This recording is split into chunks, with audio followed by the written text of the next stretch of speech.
1 week away from the opening ceremonies, the best in the world tune up for the Paris Olympic Games. We're in Gainesville, Florida, home of the 15-time NCAA champion Gators for the Holloway Classic, a meet named for the 14-time NCAA championship winning coach whose men's team won a third straight title this summer. I'm Will Boling. Great to have Canadian Olympian Kate Van Buskirk and our sideline reporter, three-time world champion, reigning U.S. champ Grant Holloway. He's won 4 NCAA championships as a member of Mike Holloway's Florida squad. He is with us tonight as well. Weather has pushed us back a little bit. These are the pictures that we have been seeing for the last hour or so. Rain here in the Sunshine State, but we are just about ready to get things started here in Gainesville. Kate, going to be a very fun night and hopefully some good weather tonight for some of the best in the world. The best in the world indeed, Will. Good evening. And you see the sun shining now down on the track. Wet conditions will not dampen the moods or the spirits of our athletes or, of course, the folks in the stands or anyone at home taking in this last final event ahead of those Paris Games. What a stunning shot there, Will. These are live pictures in Gainesville here at Percy Beard Track, James G. Presley Stadium. And down on the track, our sideline reporter who just so happens to be a Holloway, not related to Mike Holloway, but he is the one and only Grant Holloway joining us downstairs. Grant, how does the weather feel down there for these athletes? What can you tell us about the conditions down there on the track? Yeah, I mean, looking forward to this track meet. Usually, once it rains here in Gainesville, we get a nice little cool breeze. So we should have a lot of fast times. Obviously, the track is damp right now, but it'll dry up with some heat on the track. Yeah, you know about these summer afternoon storms in Gainesville better than anyone. Are you excited to join the media tonight? Obviously, you got a pretty big meet coming up in a couple weeks, but you're a media member for the night. Yeah, I'm a media member for the night, but obviously just as you go forward and you're looking towards, track meets and you circle stuff on your schedule, this one really caught my eye and this one really caught my attention. I really wanted to run, but I ran in the Monaco Diamond League not too long ago, and Coach Holloway and I just said, like, all right, let's just chill. And, what better fun to come out here on my home track and, interview some of these great Olympic athletes. So looking forward to the meet. All right, Grant, stay dry down there. We're looking forward to hearing from you tonight, and we're excited to have you, man. I can't wait. Thank you guys so much. All right, there is Grant Holloway from one Florida Gator great to another. Anna Hall in the building tonight. In our schedule, we have got stars everywhere up and down this list, Kate. We have got a little bit of everything between Florida Gator great Christian Taylor finishing his career in the field. We also, Kate, have one of the best women's 100-meter hurdle fields of the season. Well, Will, this might be parallel to an Olympic semifinal, if not an Olympic final, and you can't expect anything else here from the American Track League. Of course, we're going to see action in the sprint hurdles on both the men's and women's side. 14 Paris-bound USA Olympians competing here tonight in Florida, and then, of course, several other top Americans who are extending their season, enjoying that long runway into what will be the build-up for next year's World Championships. I'm super excited about that women's 800-meter. It's going to be hot no matter what is happening weather-wise. Of course, Athing Mo looking for some redemption after that heartbreaking fall at the trials. And she's going to be in some excellent company amongst several of the other top Americans. And then we've got lots of international athletes that we can't ignore either. Many of the contenders at Paris, both on the U.S. side and internationally, competing here tonight. Going to be a lot of fun, and we hope the weather continues to cooperate. We expect great conditions the rest of the night here in Gainesville as we take a look at the men's long jump field that has been put together here tonight in Gainesville. Malcolm Clemens and Jeremiah Davis, a pair of Americans who will be heading to Paris, including Davis, the reigning U.S. champion, a Seminole who has intruded here in Gainesville, All-American in Florida State. That's right, 2024 NCAA outdoor champion, indoor second, of course, an ACC standout in both the triple jump and the long jump. And lots of Floridians enjoying this sort of relative hometown advantage, whether you are a University of Florida athlete or not. And this is Tyra Gittens in the women's long jump as well. Trinidadian athlete who was a Tokyo Olympic finalist in the long jump. Saw her last week at the Ed Murphy Classic in the Puma American Track League in Memphis. Well, she is a 4-time national champion for Trinidad. That is the reigning national champion as well as the 23, 19, and 18 best. She is the national record holder as well at 696. So looking forward to honing her skills and making some fine-tuning ahead of the Paris Games. Of course, she'll be joined by Anna Hall, who is headed to Paris. I should say Gittens, as you mentioned, Tokyo Olympian. Anna Hall, the standout heptathlete, looking for a global gold medal at these Paris Games, her first. It's a small but mighty women's long jump field. It is.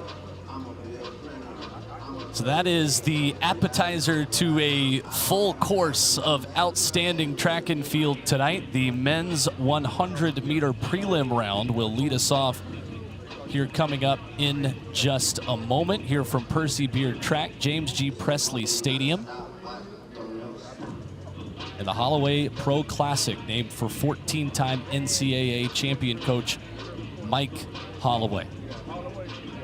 So this is Wanya McCoy of the Bahamas. He will be in lane number 6 here in this opening race, the men's 100 prelim, heat 1 of 2.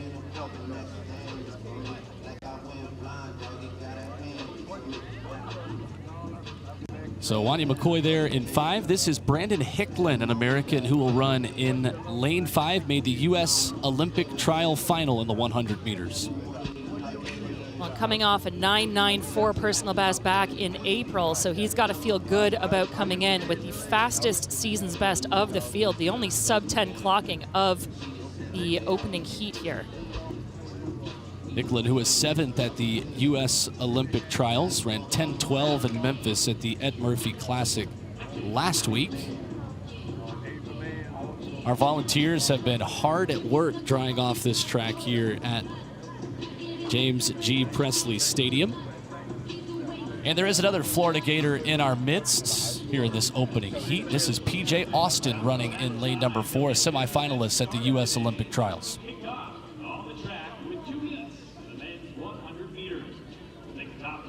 So there is Austin the Gator, who has 2 wins on the American Track League circuit this year. He has had to run in a headwind every time he has laced up his spikes in the ATL. Ran 10:03 into a headwind last week, and will be hoping for some better luck here tonight.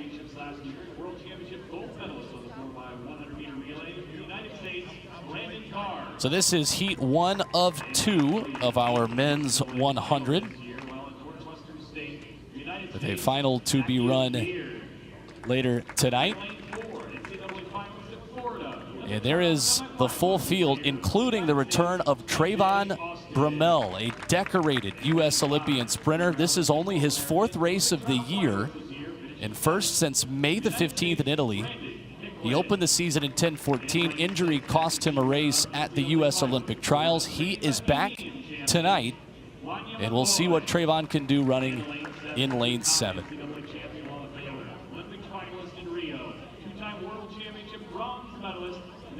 Yeah, there is Mr. Bromell, 8th in Rio, 2021 U.S. champion. An abductor injury in Italy on May 15th, making this a less than ideal season, but he will be looking for a fast run tonight. There is McCoy, the man headed to represent the Bahamas in the Paris Games. Heat 1 of 2, prelim round, men's 100 kicks off the Holloway Pro Classic.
Men's 100, a good start for Zacchaeus Beard running in lane number 3. Trayvon Bramell hitting top speed through the middle portion, but in lane 4, PJ Austin once again. And PJ Austin close to a career best, 994. That is wind legal. Followed by Brandon Hicklin in 10:13. Wanya McCoy rounds out the top 3 in 10:19. What a run there for Austin. That 994 is a huge improvement for him. 10:02 his best this season, and he gets up to top speed very quickly out of the blocks. Really fast start. Shorter than some of the other men beside him, but man, does he use that speed to his advantage. Look at the power through the middle of the track. He is absolutely untouchable.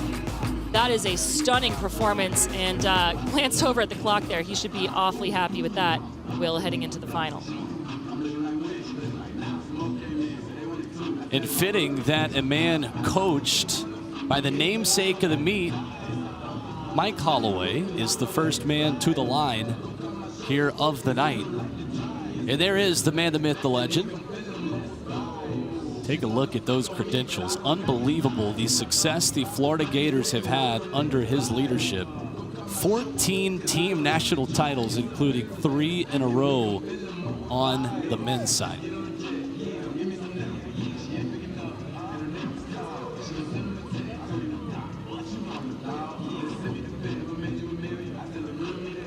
So PJ Austin tuning up for a final in the men's 100 that he will headline later tonight. Personal best of 6 meters 51, ranking her 3rd all time at the University of Iowa. And certainly a season's best to start off the night. A great start for PJ Austin, who's downstairs with Grant Holloway. Hey, I'm downstairs with my training partner, PJ Austin. We always say it's trench work. How did it feel? It felt good, you know, easy run. Been working on the stuff I've been working on in practice, and it showed up. So happy with it. Get to finals. Do it again. To tell the people what we do here in Gainesville, can you break it down for them? You know, I train with really good people. You know, we call it the trenches. We really be here putting this work in. Gainesville, Florida, the swamp, ain't no place like it. Hey, guerrilla warfare out here, guys. Sending it back up to you. All right, thank you, Grant. A couple Florida Gators hanging out after a nice run, a season's best. Here's another angle. Well, we should say that ties Austin for 7th in the country this year. That ties him with Hicklin at that 994. And not much of a win to speak of either. That is only a 0.8 meter per second advantage. So that bodes very well for this young man heading into that final, as I mentioned, Will. One heat down and one more to go in our men's 100 meter prelims. In lane number 4, Rakoy Braithwaite. Julian Forte, the Jamaican, in lane number 5, the 31-year-old who has had a decorated career racing for Team Jamaica.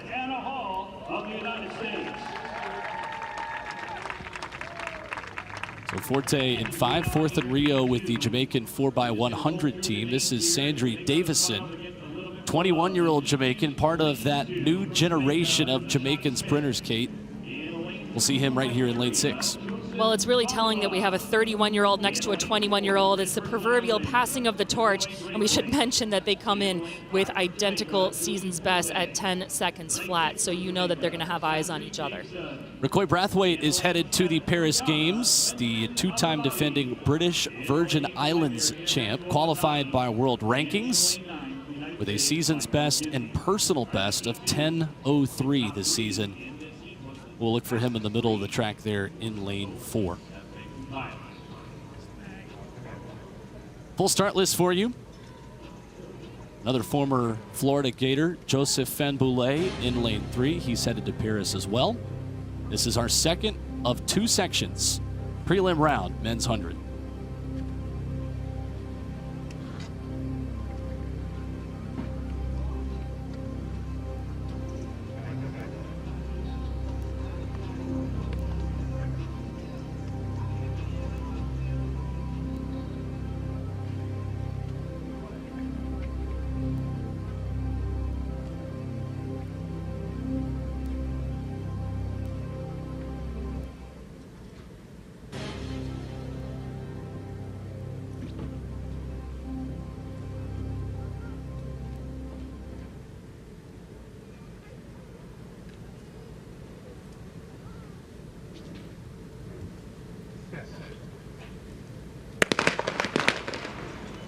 And they'll bring him back.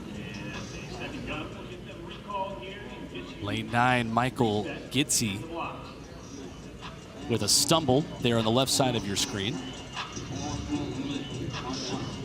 And here's another look. Yeah, and really obvious movement there by Gitze. Stumble is the right word. It looks as though he almost fell out of the blocks there. This is, again, the shaking out of those nerves. Trials are done. And of course, Gitze not headed to Paris, but still a difficult time for athletes to find their footing, literally and figuratively here, at what is still a very high pressure, high quality meet. So he will start again, has not been DQ'd. It'll be full field reset for heat 2 of 2 here of our men's 100.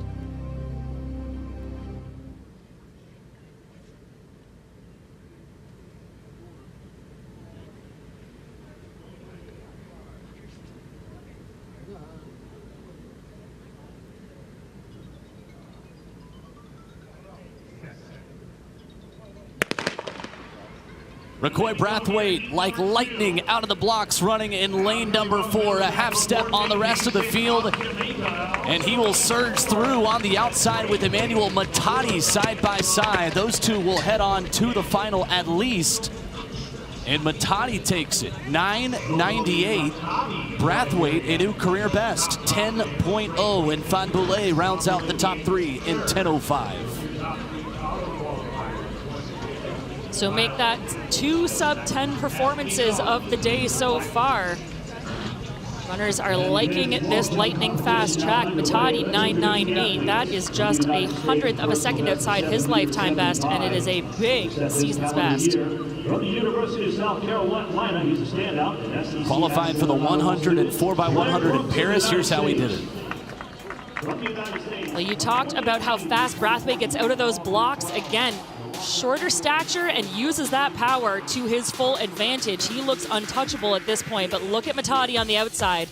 The sneak attack from the tall man in all black. The Liberian national record holder coming through for the win. And just 0.01 off of that national record he holds in 9:97. Matadi, the winner here in section 2, and he's downstairs with Grant. All right, sub 10 performance after an hour delay. Tell me how you do it. I mean, they give us a little bit of heads up, so I was able to gauge my work. I'm in my warm-up accordingly. Right on. So we're gauging your warm-up and getting ready to go through this event. How are you going to take this sub 10 performance and try to drop it down again for the next final round? Don't change nothing. Just go in the same race pattern and simple as that. Can't wait. All right. He said he's going to throw it down. So we're going to send it back up to you guys. All right, thank you, Grant. A calm, cool, and collected Emmanuel Matadi, happy with a prelim round and perhaps taking aim at his own national record of 9:97 coming up later tonight in the final. And Will, I love what he said there. I got it all right. I'm not going to change a thing. That's what you want. You want to nail it in the round so that you can just practice perfection when it comes to the final. And I love hearing that from the Paris-bound Matadi. So over on the long jump runway, this is 23-year-old Team USA superstar Anna Hall, headed to the Paris Olympics in the heptathlon. Well, only 23 and already so accomplished. Unbelievable set of credentials for this young woman. Bronze in 2022 at Worlds, silver in 23, and you better believe that she is hunting down that gold in Paris. You can take your pick on which credential you want to start with her, the World Championships heptathlon silver in 2023, bronze in 2022, and a 2-time NCAA champion who trained collegiately here on this track, Percy Beard Track in Gainesville, part of the factory of U.S. Olympians that have worn the orange and blue for the Florida Gators. We've heard her speak about what it means to make these games. She is the 3-time defending USA champ in the heptathlon. She's a North American indoor pentathlon record holder. And there comes a point where you're really competing against yourself. Hard thing to say amongst the talent that abounds at the US trials, of course, but incredible performances by Anna Holland and working through some of her different individual events as she gets ready for that Olympic heptathlon. And there you see our field of women's long jumpers, including the aforementioned Tyra Giddens, a Tokyo Olympian for Trinidad, who did the unthinkable, represented Texas A&M and Texas collegiately. Is that blasphemy? I'm not sure. A little bit. Men's long jump as well getting started here in Gainesville. And Sydney Rush, the American, a leadoff jumper here in our field of 8, including 2 members of Team USA headed to Paris, the 22-year-old Jeremiah Davis, the reigning U.S. champ, as well as Malcolm Clemens, the runner-up. I love the music, I love the energy, and I love the fact that rain is not falling from the sky right now, Kate Van Busker. Well, let me tell you about rain. I've seen a lot of it in my career, and as a mid-distance runner, it might not affect us as much. For these jumpers, it is critical that they have a dry runway and a relatively dry pit, and you see the first of our several jumpers in the form of Rush taking full advantage of delayed but welcome and excellent conditions now here in Florida. Sydney Rush will be followed by Blair Brooks, the former South Carolina and Northern Iowa jumper. Looking to get some crowd involvement here is Brooks. Has a personal best of 7.75, set that earlier this year.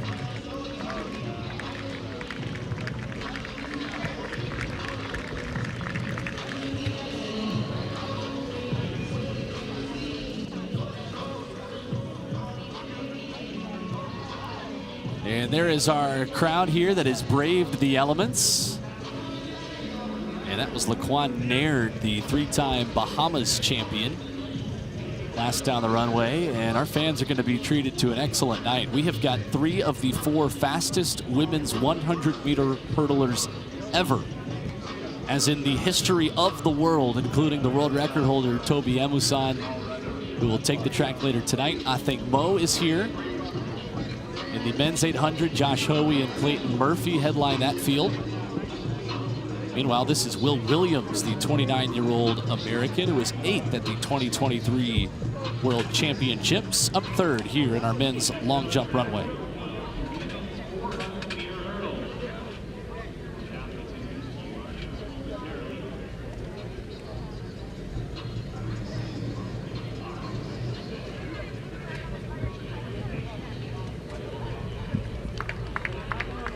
And a solid start for Mr. Williams. Fans loving it. Great track and field fans as well down here in Gainesville. Well, and you would expect those stands to continue filling up as the evening progresses.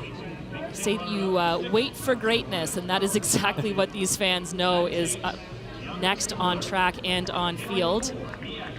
Look, if you're watching the stream, you're in the Sunshine State, you're within driving distance of Percy Beard Track, this might be your sign to show up in person and make yourself available for, I think, Mo, for some excellent races we've got coming up here tonight. So there is the overhead view, a great shot from our crew. The women's 400-meter hurdles on deck. What a time it is to be racing the 400-meter hurdles, whether it's on the men's side or the women's side. Kate, this promises to be one of the most exciting events, perhaps of the entire Olympic Games. And Dalilah Muhammad, she's got a couple of gold medals representing Team USA, the 34-year-old who was a part of that U.S. 4x400 team that won gold. I love that you have the ability to just throw that away, Will. A couple of gold medals. That's right. Because, you know, of course, we can't overstate how incredible these performers are. But when you're in the midst of greatness like we are here tonight, it is easy to forget momentarily how fantastic these credentials are. And again, just how stunning they would be in any other country in the world. The depth that the U.S. has shown time and time again is absolutely astounding. This event absolutely going to put that on full display. One of the marquee events of U.S. track and field at the last 2 Olympic Games. Delila, the Rio gold medalist. Of course, Sydney McLaughlin, the Tokyo gold. And Delila will be running in lane 6 here in this final. Here you see the entire list. Cassandra Tate, the 33-year-old American, is in lane 5. She was 8th at the Olympic trials this year. And Alana Jukic of Australia, she'll be heading to the Olympic Games representing Australia, qualified by world rankings. The 26-year-old will be right on Muhammad's outside, running here in lane 7. First final of the night here at the Holloway Pro Classic. It is the women's 400-meter hurdles, headlined by Delila Muhammad, running in 6.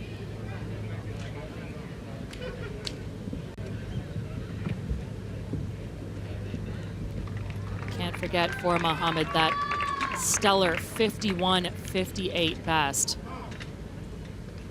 That is an untouchable time by anyone, including herself, so far of this field.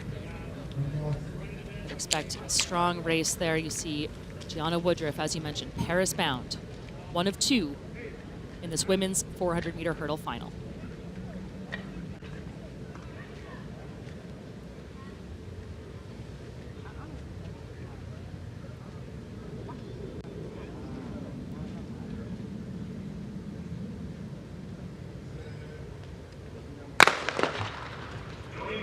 Off we go with the women's 400-meter hurdle final.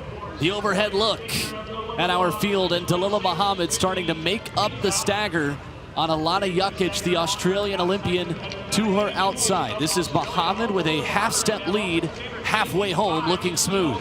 Well, the 34-year-old coming in with eons of experience behind her and putting that to good use. She just glides over those hurdles, Will, makes them look easy. The 8th place finisher at the Olympic trials, Cassandra Tate, starting to push her. Simultaneous over the hurdles with Jukic running swiftly on the outside. Muhammad in the middle, close through the final few barriers, as Cassandra Tate, the 33-year-old, battles with Muhammad. There on the inside, the Paris-bound Gianna Woodruff running well. Here comes Jukic with speed at the end, and the Australian takes it. 55.3, just a tick off of her career best.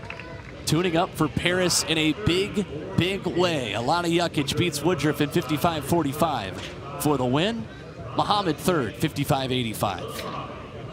So just outside of Jukic's season's best, as you said, but a nice season's best there for Woodruff. She came in with a 56.56 to her name, and you see how tight things are there through the outside lanes. Jukic, Muhammad, Tate battling together around this turn.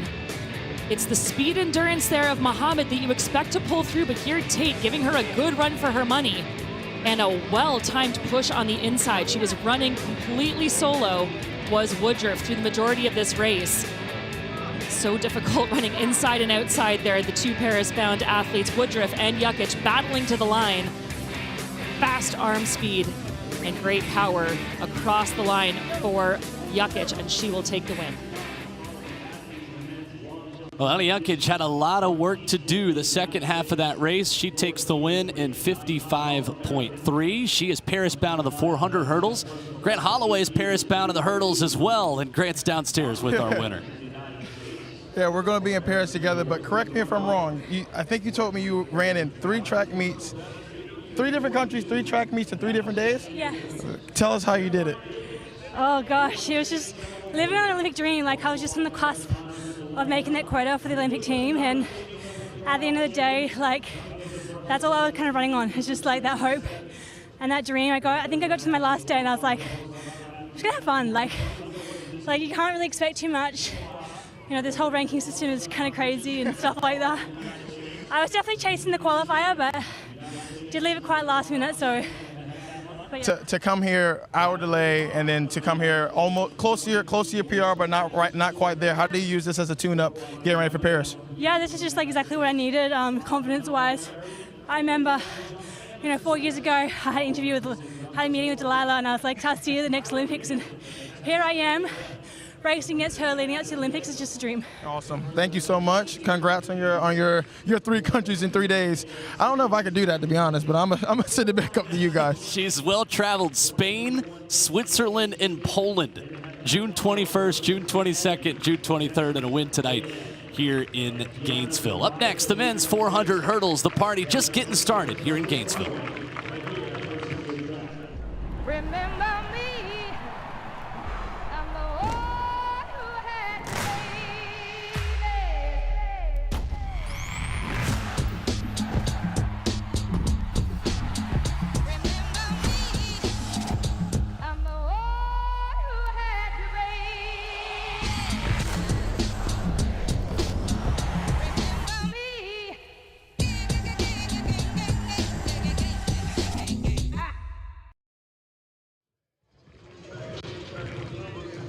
Back in Gainesville, this is the Holloway Pro Classic, the conclusion of a fun summer here with the Puma American Track League. This is the last jump for Tyra Gittens of Texas and of Trinidad and Tobago as the women's long jump just gets started here on Perseverance Track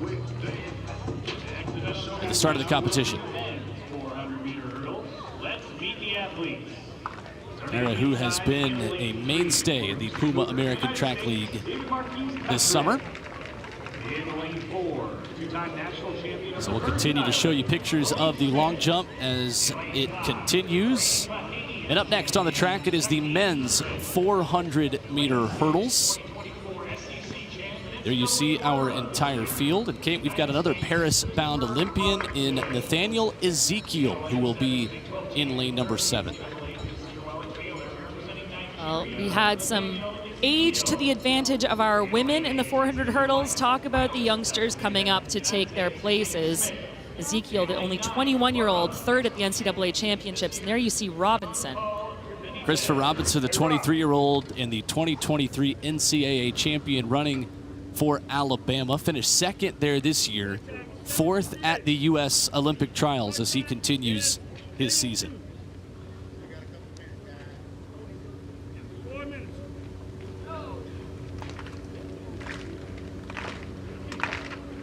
And there is Shaquem Smith of the Bahamas. He will be running Robinson's inside. 3-time national champion of the Bahamas in the 400-meter hurdles. And there is the man representing the Baylor Bears, Nathaniel Ezekiel. Qualified by the Olympic standard, ran 48.0 in Waco back on May the 11th. He will represent Nigeria at the Paris Games. We've seen so many of these athletes coming in with personal bests that are also season's best from this year. That counts for so much. I can tell you, as someone who did that to qualify for my own Olympics 3 years ago, coming in with that level of confidence and trust in the process that it's all coming together at the right time, the level of self-belief that that instills is paramount. So over in the men's long jump, Will Williams continues to jump, the 8th place finisher at last year's World Championships in Budapest. 29-year-old.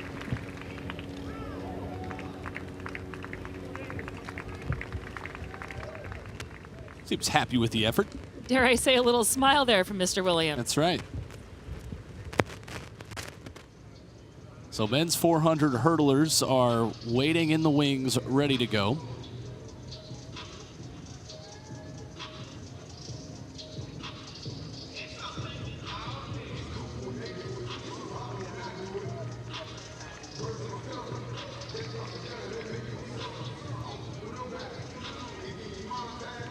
So in this last tune-up for Nathaniel Ezekiel, for many others, we hear a lot, Kate, that these are technical races, especially in a technical event like this one.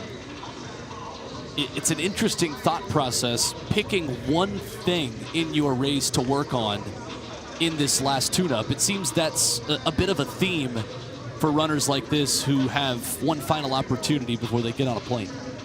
Well, at this point, you want that one thing to be fairly small, and in this point, actually, you don't want to overthink it. So hopefully you've got that one thing, but you're not putting too much pressure on it. This is where the magic happens. It's like an orchestra conductor. You never want to get the best out of your orchestra in practice. You want to wait for the final performance.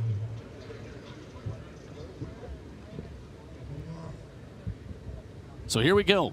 Final men's 400-meter hurdles.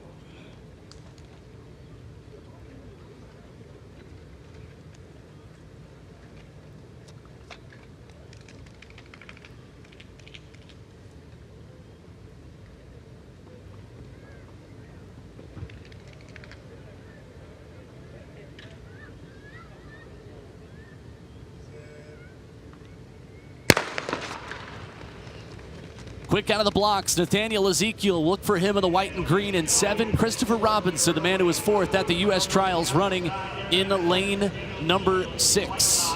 And it is those two running almost in tandem. Robinson trying to make up the stagger. The only sub-48 clocking of the group. 47.95 his best from this year. And he's got some work to do around this bottom of the track. And look at the relaxation on the face of the young Nigerian athlete, Nathaniel Ezekiel. The slight grimace for Christopher Robinson right to his inside. Bit of a stutter step, but Ezekiel still has a step on the American to his inside shoulder. Nathaniel Ezekiel from the gun will take the men's 400-meter hurdles. 48-21. And what a nice season it continues to be for the Baylor Bear, who takes the win. Christopher Robinson was second in 48.96. It was a good fight by Robinson. You see how hard he's working there, but relaxation was the name of the game, and you called it, Will. Absolutely smooth like silk. Little stutter step there. That's the only fault I saw. And here you see how hard Robinson is having to work to try to keep up with Ezekiel, and he continues to gracefully pull away just outside of his lifetime best. But a win from gun to tape has got to feel good, especially at this point leading into Paris.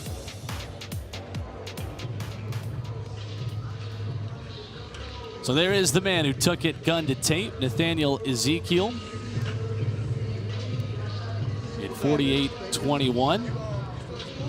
Christopher Robinson second right behind him. James Smith, Shaquem Smith, and Malik Smith rounding out that top 5.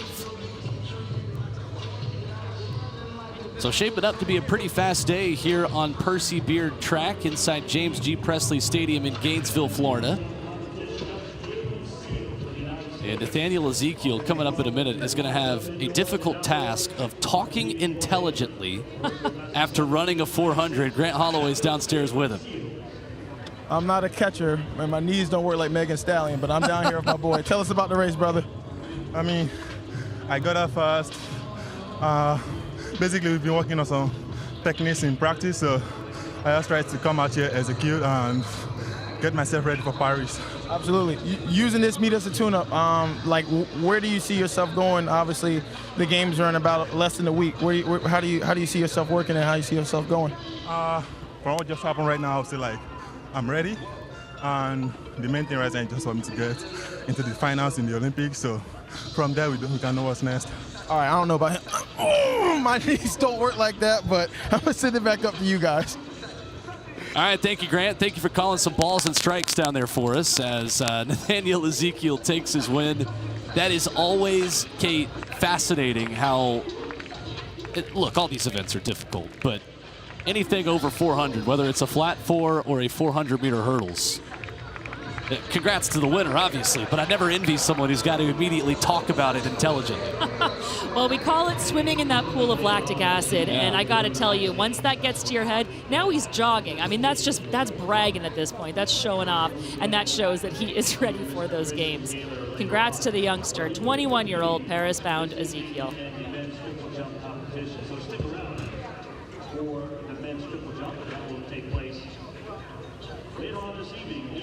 So our crowd gets a good show tonight here at Percy Beard Track in Gainesville after an hour weather delay. We've got great weather here tonight, and so far we have had some outstanding times. This is Anna Hall, who had a couple of attempts in the women's long jump. She is going to shut it down for the rest of the day. We're told a little bit of slipping on the runway.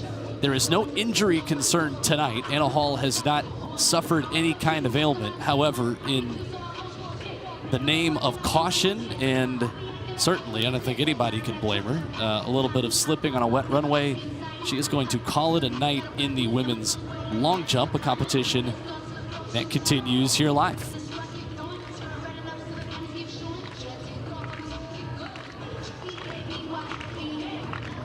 And that is Tiana Tobias, the 23-year-old American who was just on the runway. Tobias, a 6:51 jumper at her best, and that came earlier this year, 9th at the NCAA Indoor Championships. And there is Will Williams. Kate, been through an Olympics. You were in Tokyo. You raced there. Did you just wrap yourself in bubble wrap the week before you made the trip? I wouldn't leave my house.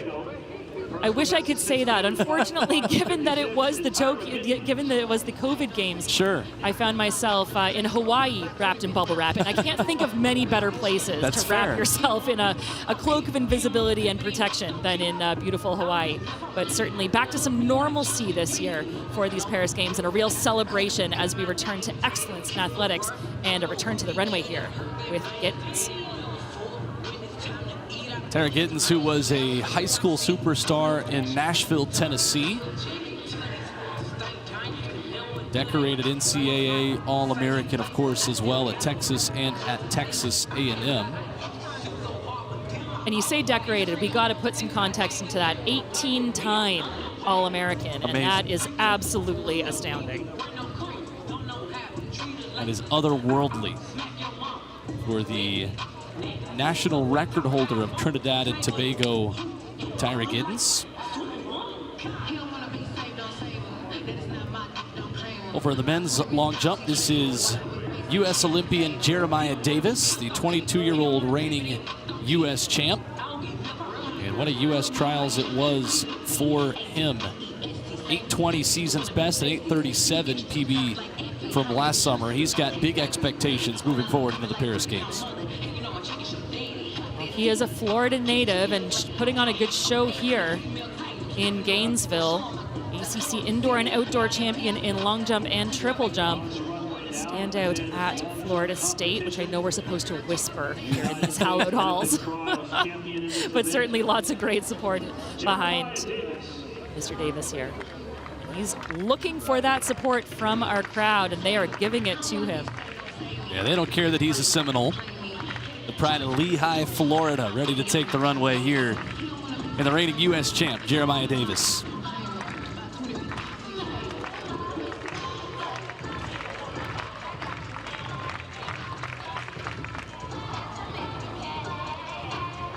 And just a little bit over the board there. Davis will walk back and make the proper adjustments. We will tell you, of course, what all these marks are as soon as that is made available to us. A bit of technical issues on the timing side there downstairs in Gainesville.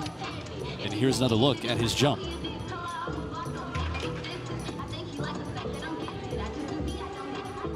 Close. Very close, but look at that hang time. I love that we got to see that in slow-mo because he just sits in the air. It's like those cartoons, you know, where they don't realize that the car is falling apart behind them until they're over the cliff. That's what he looks like. He just sits there in the air until he says, all right, gravity, I'm ready for you now. Lots of Gators logos, lots of great Florida track and field fans.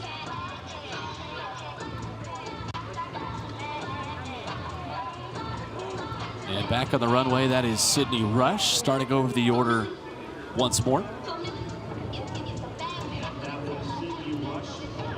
And a foul there for Rush as well. So we will get you results, we will get you marks as soon as they become available to us. And again, weather putting a wrench in a lot of the plans, but that's all right. We're making it work here in Gainesville, and our volunteers that have dried off the track and dried off those long jump runways, we thank them for helping make this competition possible. That is no small feat here in the Florida heat.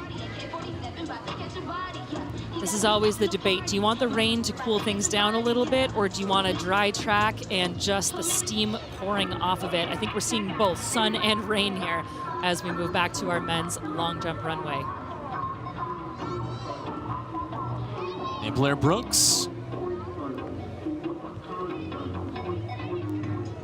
Next up on that runway.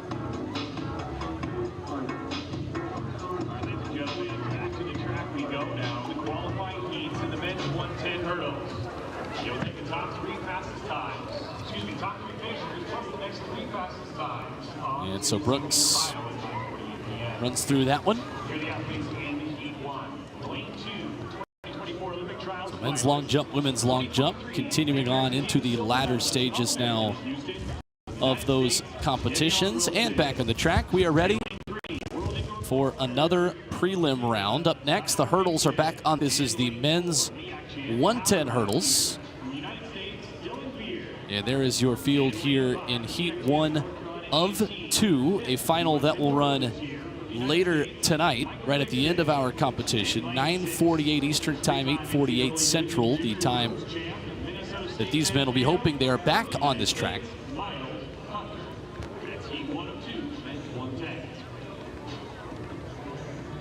Let's start with Tyler Mason here, the Jamaican who was qualified for the Olympics with the Olympic standard. He ran in Kingston on July the 8th. 28-year-old who was 4th at the Jamaican Championships 2 years in a row, but ran that standard last summer. Next to the American Dylan Beard with a 13:10 PB this year, running in 4.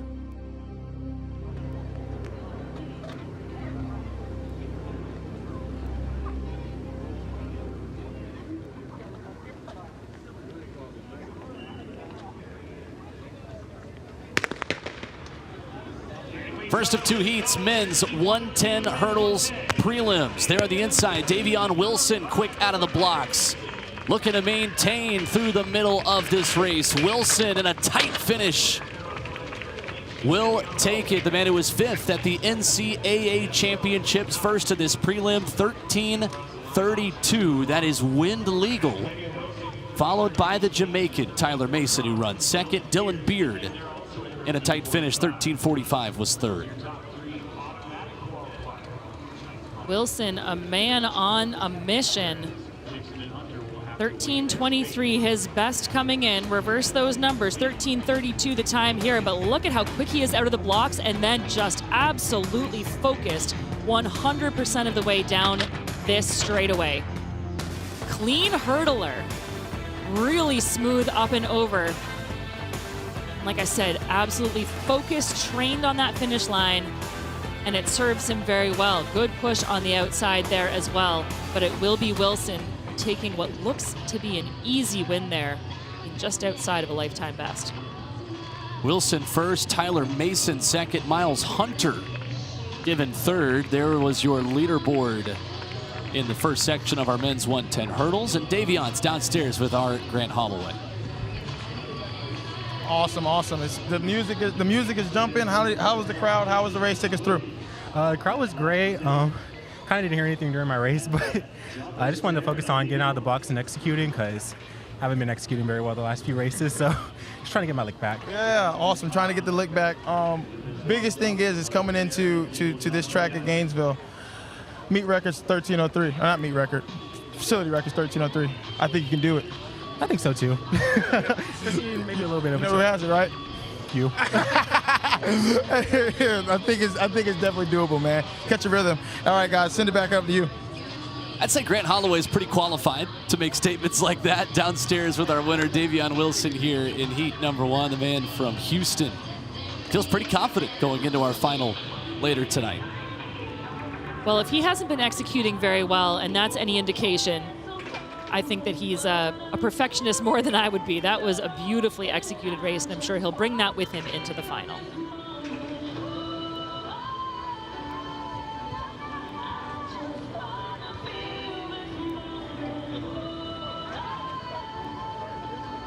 Back over the men's long jump. Malcolm Clemens, runner-up at the U.S. Trials in 8:18, 3rd at the NCAA Championships with the Florida kid on.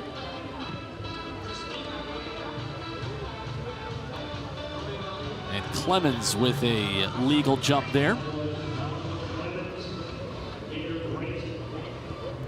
Helped the Gators to a third straight NCAA team championship in Eugene.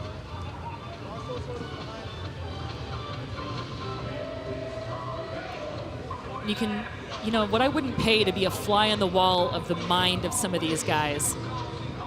Just working through all those little details as they get ready for some of the biggest performances of their life. All right, let's go downstairs. Grant Holloway has got a very special guest. They're Florida Gator pros everywhere. We got one in a different sport. Grant, who you got down there with you? I got my boy Ben Shelton, a Carhartt OG. Ben, you're here at the track, obviously not at the tennis court, but what is the dynamic that Florida brings that just breeds these great athletes? Yeah, I don't know, man. I think being able to see Gator greats everywhere you go, in the gym every day. I see you lifting, you know, Joe, Arion, the lifts never end. So to be able to come out here and see great athletes compete and do what they do, it's inspiring for sure. So now take us through one of your track workouts. I see you at the track sometimes working out. Take us through, how do you use some of the track dynamic and you put it into tennis? Well, tennis is an endurance sport, so I'd say we train more like long distance runners, but I'll have 8 400s, minute and a half rest in between. But yeah, we just kind of grind it out. Not as much speed work, but just straight endurance. As we say as a young crowd, sheesh. I love it. All right, thank you, Grant. 8 400s. I love the look on Grant Holloway's face when he just has the thought of running 8 400s. I mean, that's a workout I used to do as a miler, you know, and I would dread that workout. So I can attest to its efficacy, but my goodness, that is that's a painful one for sure. Fantastic. Grant is down there hustling. He is a natural, no doubt about it, in the sideline reporting game as we get ready for heat number 2 here in the men's 110 hurdles. There you see a look at this great facility, host of the SEC Outdoor Championships this past spring. And the full lane assignments here for heat number 2. We've got the NCAA champion in 4 in Darius Luff, the man from Lincoln, Nebraska, who won a national championship for the University of Nebraska. A cool story there. You'll see him in lane 4. A rematch with Cameron Murray, who took the win of the Puma American Track League in Memphis last week, ran 13-3 to win the Ed Murphy Classic. And that was a fair and legal jump by Tobias. And I was on site there, had the privilege of being able to watch Mr. Murray in action. He's going to be in some good company here to the men to his inside. And Eric Edwards Jr., the man who runs there in lane 3, 24-year-old, who ran a 13:38 into that headwind last week in Memphis. These are fantastic conditions tonight. Track a bit wet, but the wind perfect for fast times. This is heat 2 of the men's 110 hurdles.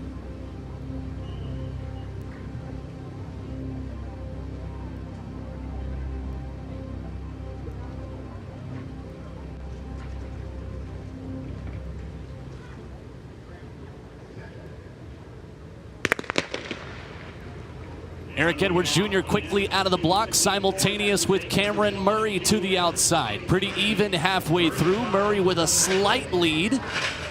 As Edwards battles back, it's close at the finish, and it will be Eric Edwards Jr. with lane 4 open. Murray in 5. 13:37 for Eric Edwards Jr. That's very close to a season's best.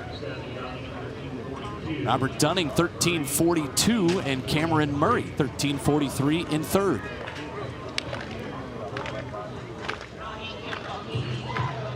And tough work there for Edwards and Murray having to run with that open lane. Unfortunately, Luff not starting this race. Very quick out of the blocks for Schulman, but making up that distance quickly was Murray. Cameron Murray powering away, and then it was in the closing meters here that Edwards Jr. found his footing and really shut things down across the line. You know that you are in control when you can cruise across the final hurdle and across the finish line as smoothly as does Eric Edwards Jr. here. Again, totally focused, and then right about here he realizes the margin of advantage that he has And he is a cool, calm, collected, smooth operator, taking the win in heat number 2. That is the order where they finished. Edwards Jr. first, Dunning at the line gets second, followed by Murray in third, and Grant's downstairs with our winner.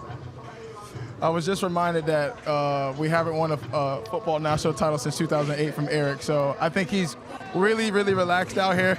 Eric, take us through the race. Pretty casual. Didn't really have the ability to warm up due to weather delay, but you know, circumstances like this really show you who know how to hurdle, who can still come out here and execute regardless of the circumstances. Awesome. With the circumstances obviously starting to dry up, hopefully Florida can get another national title this year. We're going to beat LSU, but how do you plan on coming throughout this next race and really trying to come out here for the final? Really just reset, put some music back in, rehydrate, come back out here whenever it's time and just execute again. Try to quicken up the start a little bit, stay consistent, stay clean, just make it happen. We're going to make it happen, and Florida's going to win a national title. Sending it back up to you guys. All right, thank you, Grant. That Florida-LSU rivalry, it runs very, very deep. There is no doubt about it. I love it. Fans enjoying a good competition here tonight. See some Florida gear, see some Team USA gear, and they're seeing a great long jump competition that is continuing on the men's side and on the women's side. Start with the women's long jump that continues on here. Jasmine Todd, the decorated U.S. Olympian, All-American for Oregon. Team USA mainstay.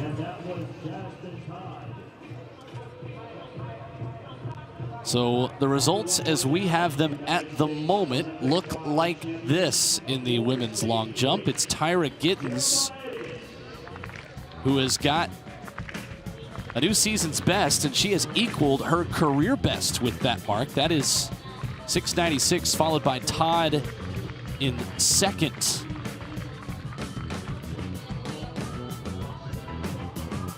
On the men's side, here is Will Williams. The 29-year-old who was 9th at the U.S. Olympic trials.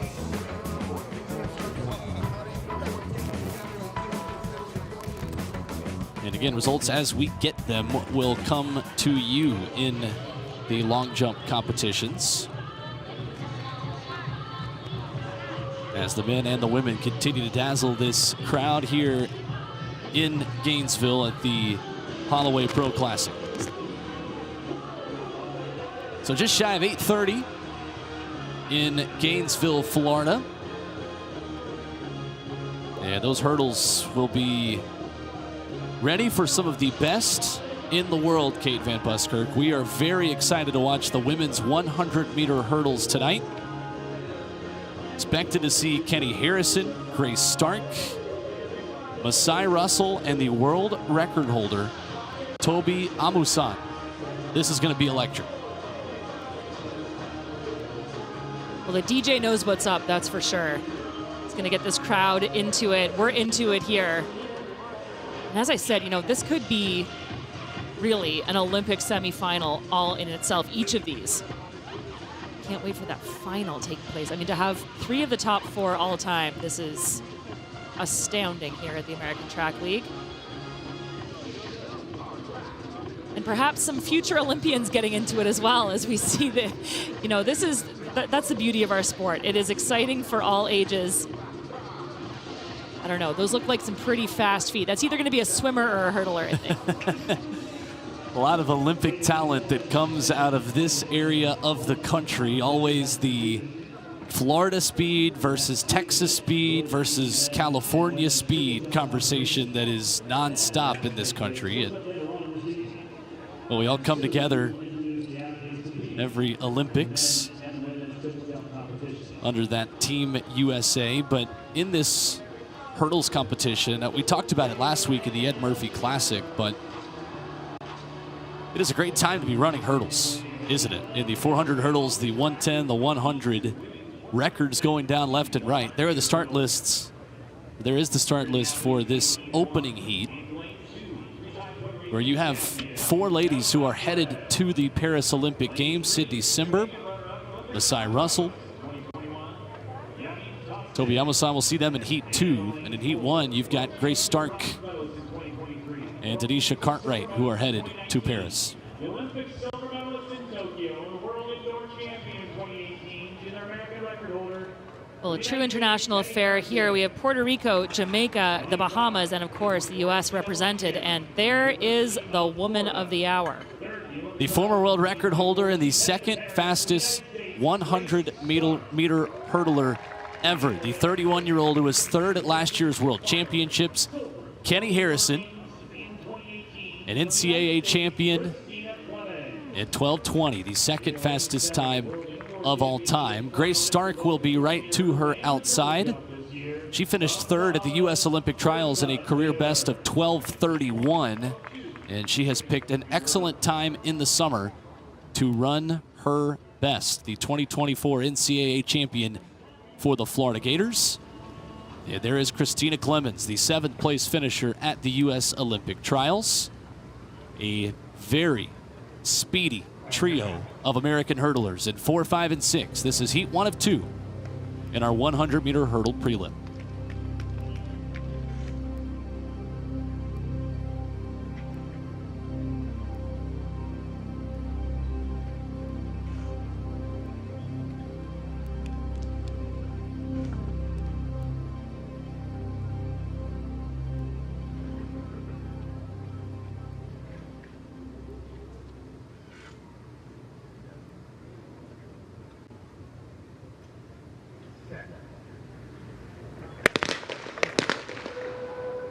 And there you see immediately, that's Unique Thompson, the Jamaican, in 3, who raises her hand, and we'll try this again.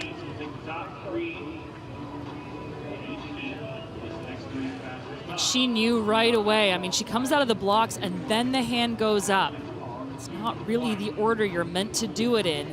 She didn't like something.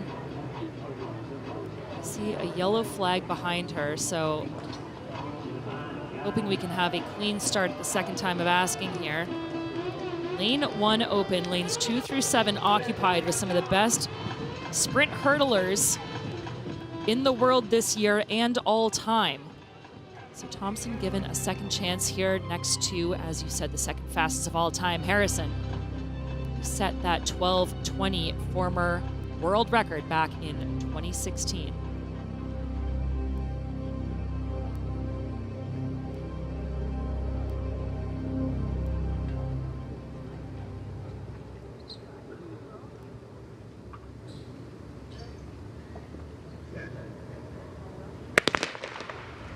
How fast can Kenny go? A clean start this time in section 1 of the women's 100-meter hurdle prelims. Grace Stark headed to Paris and headed first to the finish line. Very quick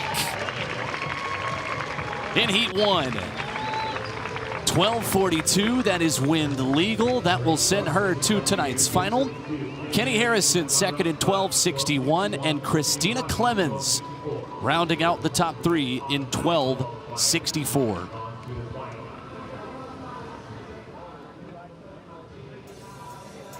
Stark fast out of the blocks and then chops her way over those hurdles. There's no other way to put it. Great shot there with the drone and how fast she is pulling that V behind her. She is like a goose pulling the rest of the crowd along to the finish line. Huge margin of victory there for Stark. That is outside of her best, but that 12:42 does make her the 7th fastest time in the country this year behind Harrison. And let's go downstairs to Grant. 7th fastest time in the country this year. My training partner, you're training on our track. Take us through the race. You know, there was I don't know what it was at the beginning. We kind of heard something in the blocks. We stood up and just kind of, refocused, and just got to try to get a good start. For the people who don't know how we train, can you take them through how intense our workouts actually are? Yeah, so Grant starts 10 meters behind me. He complains it should be closer, but it's not going to happen. But we go together, and he's chasing me, and we talk a lot of crap back and forth, and you know, you'd think that it's a little crazy out here, but it's the best environment to train in. So basically, if you want to win national championships, no free shout-outs, but come to Florida. All right, guys. Thank you. Thank you. Thank you. This is just turning into a Florida Gators recruiting pitch here tonight.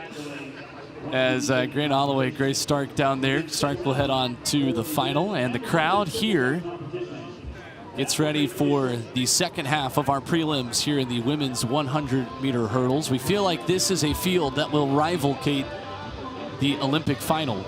And I love the psychological battle that is, right, of Grant starting 10 meters back in training. Well, you're always either the hunter or the hunted. Some people like to be one versus the other. In this case, I mean, what a duo. I can't decide which I'd like to be of those two. But all I'm saying is I'm glad I'm not on the track because I don't have a prayer to be anywhere close to these two. So in Heat 2, Masai Russell, the 2024 U.S. champion and the fourth fastest hurdler of all time, 12:25 at the U.S. trials. And on the world rankings, she is #1 going into the Paris Games, the second fastest American ever. And then the world record holder, Toby Amusan. 12:12 in the Eugene semifinals, a wind-aided 12:06 to win the 2022 World Championship. She has gold on her mind representing Nigeria in Paris. So in this field, Kate, we have 4 Paris-bound Olympians. Cindy Simber for Team GB, Masai Russell of the United States, Toby Amusan in lane 6. Looks like no Charisma Taylor in this field. So 3 Olympians and the world record holder.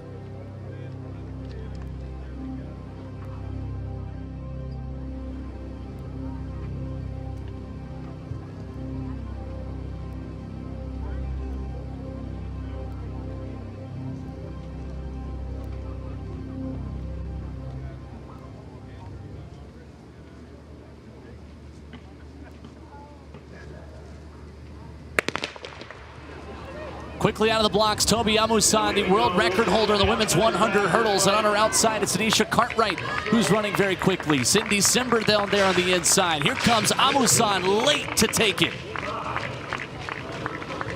Wind legal, 12:49. Masai Russell was in the mix the entire way. She runs 12:51, and Simber takes third in 12:62. A close trio in Heat 2, getting set for a very fun final later tonight. Well, you know, nerves were high coming into this, given the talent and depth. The Toby Express, as they've called her. Amusan absolutely on top of her game, and what a privilege for her. The first Nigerian ever to be world champion and also world record holder, and she is set to represent her country extremely well at those Paris Olympics. Before she gets there, she has a hurdle final to run here in Gainesville, and what a close finish there between Amusan and Russell. A hurdle final that is scheduled tonight for 9:47 p.m. Eastern Time. There was your leaderboard. Amusan, Russell, and Simber, 1, 2, and 3, getting ready for the final later tonight. And Toby Amusan, the world record holder, is downstairs with Grant. Toby has something that I'm definitely chasing, and that's the world record. So take us through that race. Look, God is good. Shit. I was like, set, I'm like, what's going on?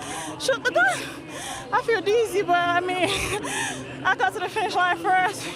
Gonna go prep for finals, and we'll see. Real quick before I let you go, you're in my opinion, I think you're in one of the hardest events in track and field. How do you have to get up for basically a semifinal round every single day for a race? Look, it's not a semifinal round. It's finals before finals. Look, we gotta bring in the A game, and then the next round A+, and then the next round is like, go take the wheel. Cause boy, that event. But I mean, it's amazing how women hustle has evolved. Because I can remember one year they were winning championship with 12-9. Now it's like 12-37. It's like, ooh.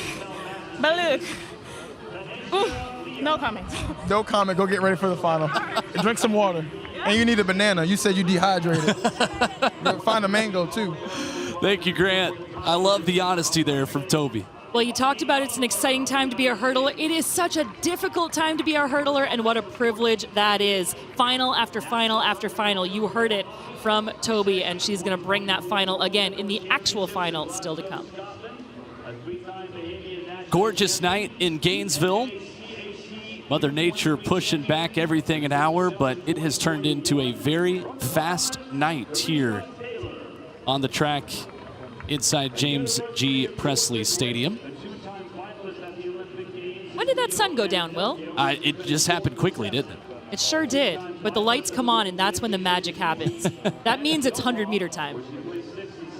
It sure does, and there is the start list for the men's 100 final that is coming up here in just a few minutes. So that is who you will see with the Florida Gator PJ Austin running on his home track. That's coming up in just about 10 minutes. And up next on the track, we will have the women's 100-meter final.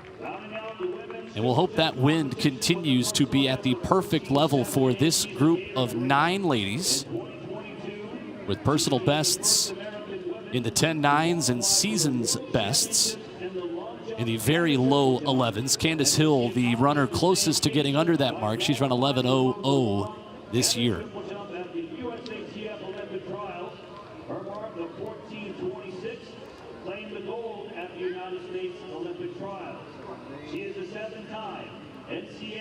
And there is Candace Hill, semifinalist at the U.S. Championships. Had a good run in the 200 in the American Track League last week at the Ed Murphy Classic in Memphis, clocking 22:70. Made the U.S. Trials final running 7th. At the U.S. Olympic Team Trials in Eugene, she will be right in the middle of the track running in lane number 4. As you said, a 10.98 at her best, 11 flat this season. You better believe she wants to dip into that 10 high range once again here in Gainesville.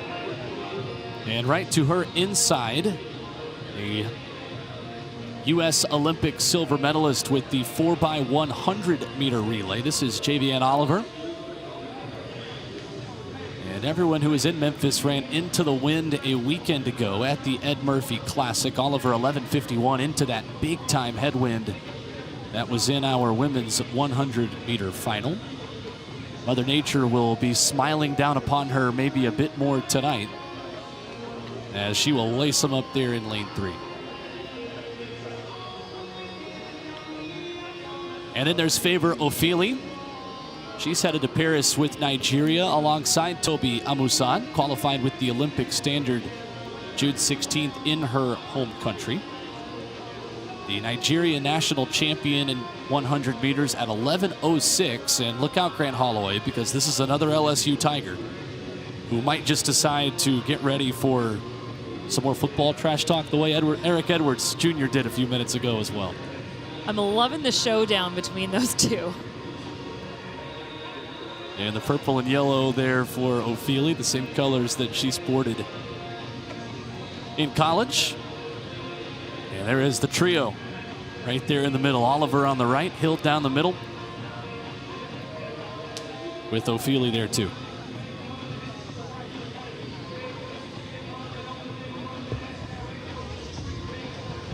Well, another example, we call it the American Track League. That it is, of course, but fantastic opportunity for athletes representing a variety of international federations to show their best. Bahamas, Nigeria, Trinidad represented here. Of course, the U.S., the first country with talent abounding.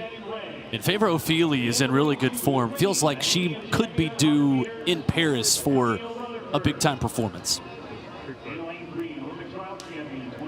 11:06 this season, 10.93 at her best. She is knocking on that door of that sub-11 clocking, inching ever closer to it with each race, and certainly moving in the right direction.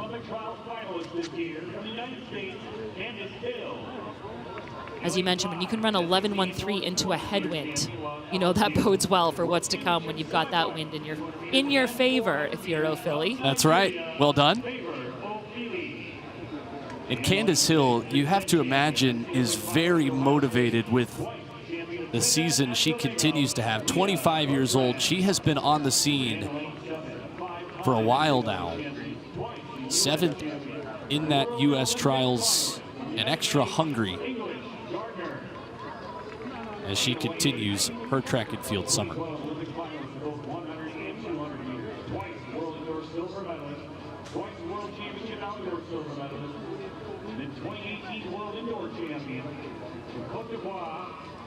So there is the field. Great overhead look. Sundown, lights on, and fast times on deck in the women's 100.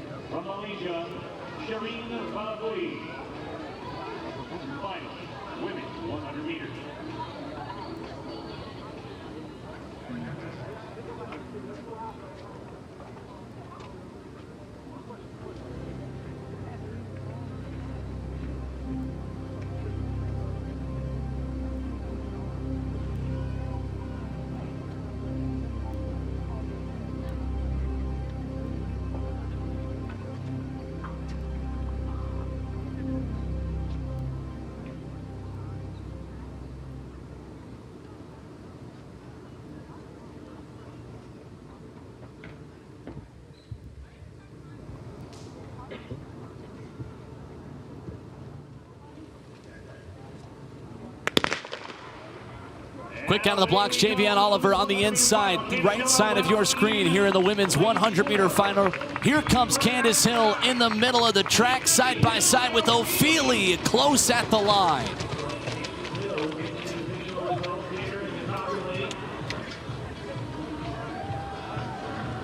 It looks like we got legal wind again as we wait for the final times.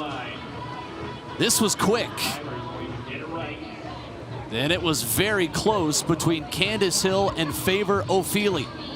And it was Hill to my eye. We saw O'Philly just look over at the clock about a meter before the line. I'm wondering if that might have been the difference, but O'Philly does take it. Yes. In a very close, they went to the thousandths of the second, 11.07 given to both O'Philly and Hill. O'Philly with the advantage.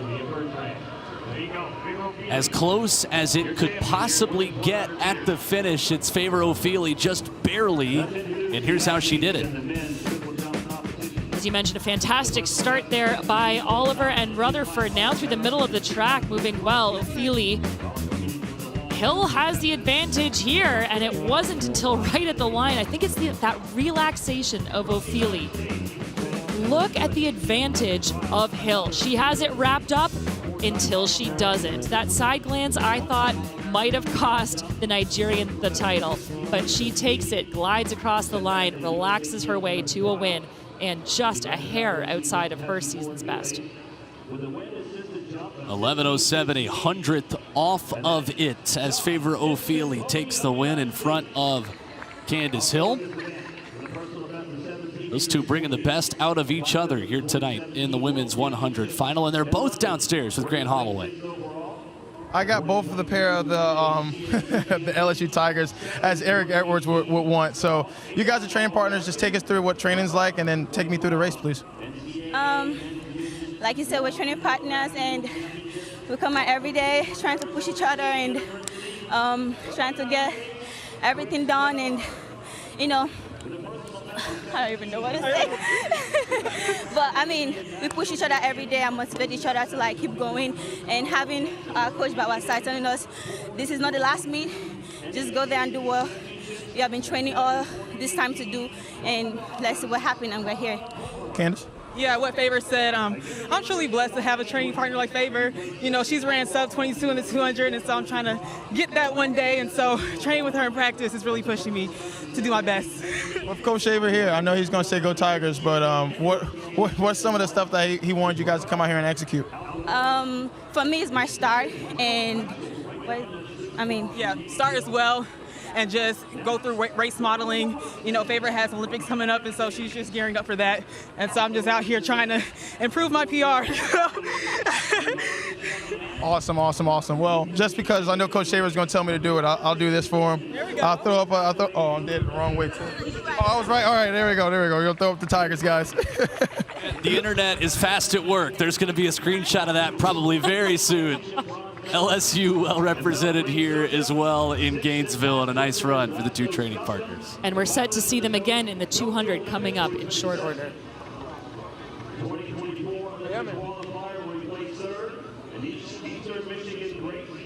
From the United States with a personal best, 1743, Donald Scott.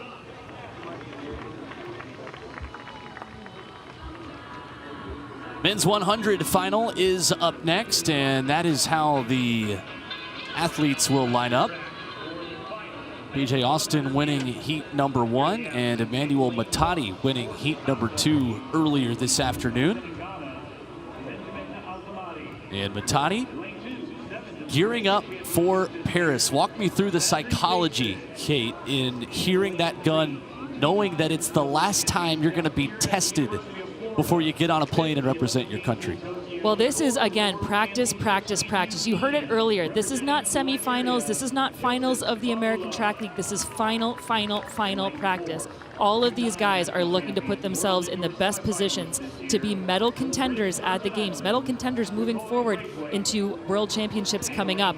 This is just ironing out the finest of kinks and then solidifying the feeling of being on that line, getting it right when it matters most, and putting it together in the biggest moment of your life. No pressure, by the way. Yeah, no pressure at all, right? There is PJ Austin, 5th in his semifinal heat at the U.S. Championships. And the other heat winner, Emmanuel Matadi, who will be right beside him. He is qualified for the 100-meter dash as well as the 4x100-meter relay for Liberia. And actually qualified by entry standard for the 100 in the American Track League last August at the Ed Murphy Classic when he ran 9:97.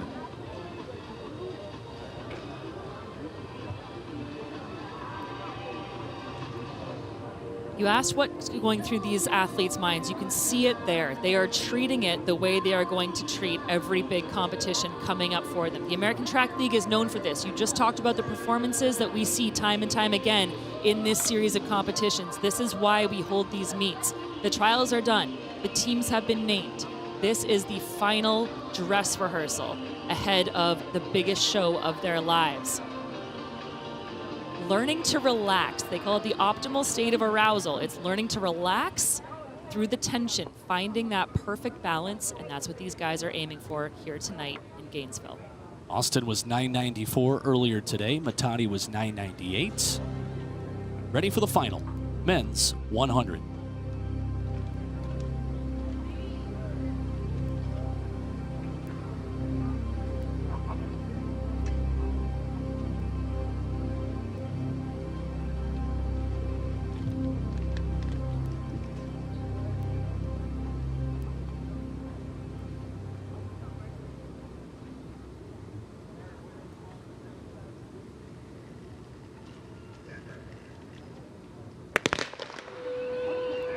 Yeah, they're going to bring them back. That was a slight flinch, I believe, from Emmanuel Matadi in lane 6. Just a little hesitation. And Will, he knew it. The big man came out of the blocks and then shut it down immediately. There's so much to be said for that inherent knowledge in the body that happens. And you can see him there making some comment to the officials. There's some noise in stadium. We've had a little bit of issue with the track being slippery. Looks as though it'll be a yellow flag. So he says, let's go again. Talked about ironing out the kinks. These are the kinks that you want to iron out. Likely not to happen at the biggest show, but certainly, you know, this is the practice. You got to practice through those nerves, practice through resetting, find that relaxation through the tension, like I said, and that is the name of the game here. Austin to his inside, kept running. You could tell that he was just on top of his game. It was Matadi with the flinch.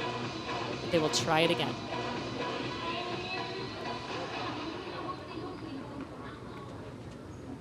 So they'll get back in the blocks and get ready to do this once again. Matadi allowed to continue. Those two the fastest in the prelims. Time for the final.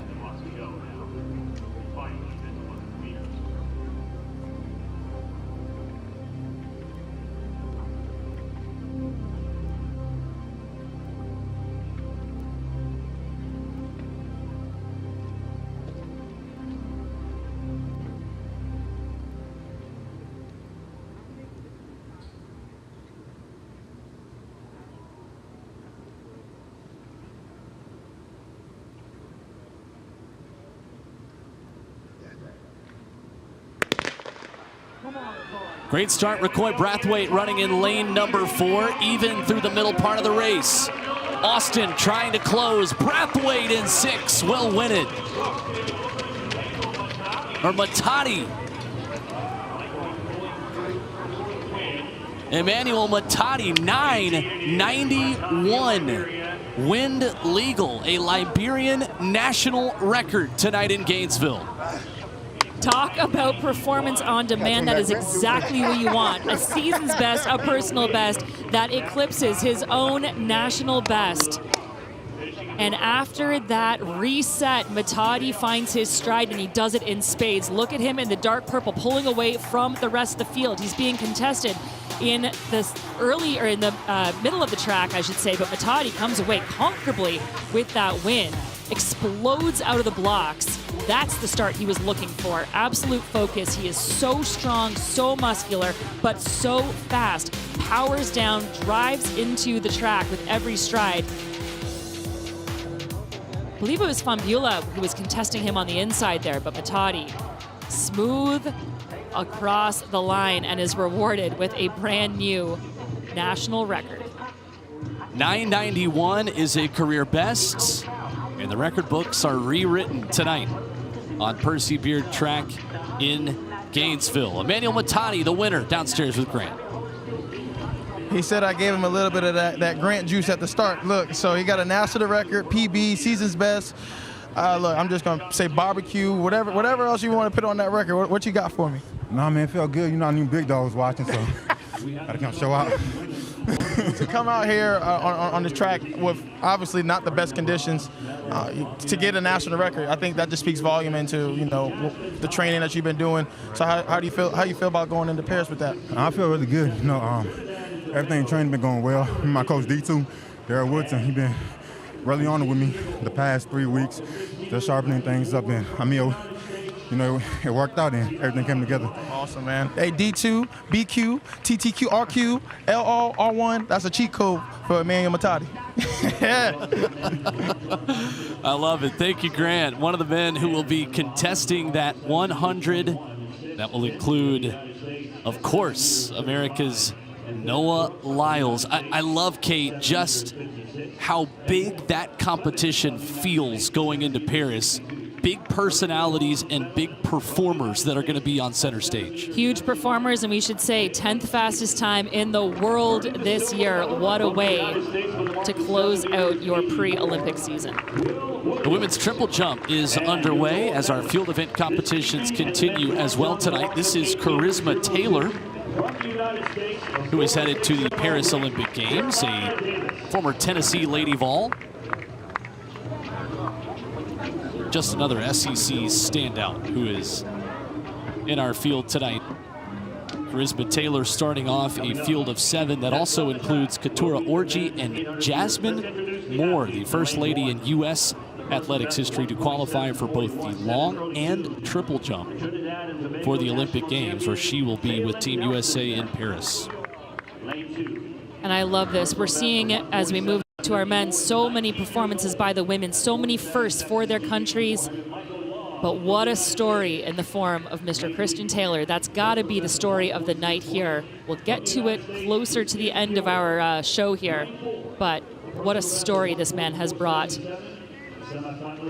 As decorated of a U.S. track and field athlete as you're going to find, Mr. Christian Taylor finishes his career tonight He says these jumps will be the most significant of my career because I know it's the closing of one chapter and the start of life after track. The accolades are just tremendous for the two-time Olympic champion, the four-time world champion, the best American ever in this event, the second longest jump of all time, 18 meters 21.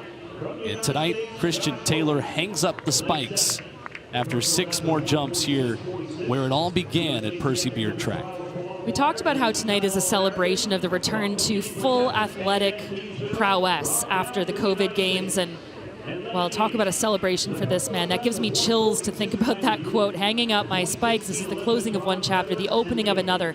But still, this is why he is the consummate professional. He's able to soak up the environment, but look at the focus. Look at the determination. He knows that this crowd is turning up. They've been there for him time after time. They have shown up yet again. He knows what he owes them. He knows he wants to put on a great show, and that's exactly what's going to happen under the lights here in Gainesville. On the track, the men's 800 is up next. Azem Miawad, who will pace a field of 8. And some excellent credentials for the heavy hitters here in this field as well, Kate Van Buskirk, including U.S. Olympian Clayton Murphy, the 5th fastest American of all time in 1:42.93, a season's best for him of 1:44.8. Talk about a decorated athlete. Of course, Rio bronze, 5-time U.S. champion. He was 7th at the Olympic trials this year. Not necessarily the season that he wanted. He said he's put it all together in a way that he hasn't done since 2016. And surely that will continue as he continues his success into future events. But he is going to be the man to watch. So Clayton Murphy starts on the outside. This is Josh Holloway, the 24-year-old who finished 4th at the U.S. Olympic trials, running 1:44.12. He ran his personal best in his last race back July the 13th, just 6 days ago in Belgium, back in the States, and ready to see if he can take that PB down just a little bit more, 1:43.8, which leads this field this season. Surely using that courage and the excitement of coming off of a lifetime best just a couple of weeks ago. He went pro early, right out of high school back in 2018. He's had lots of experience under him. Still only 24 years old, so lots of running ahead of him should he want it as well. And Hazem Miawad, our pacer, set to take things out at 50.0.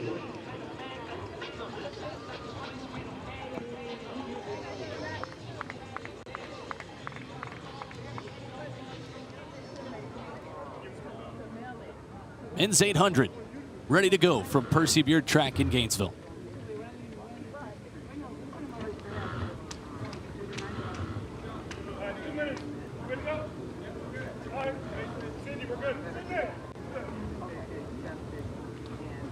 The world record in this event set by David Rudisha, the 2012 London Olympic Games, 1:40.91. That is the Olympic and the world record in this event, 1:40.91 by David Rudisha of Kenya.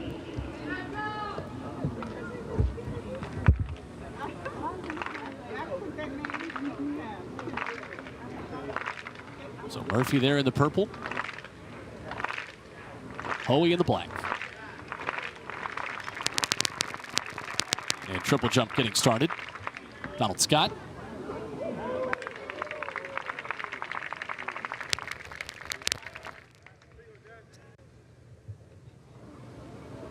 Ladies and gentlemen, now on the runway. And on the runway, the man of the night, Christian Taylor. Well, if ever there was a reason to hold the start of a race, it would be for the introduction of this great man.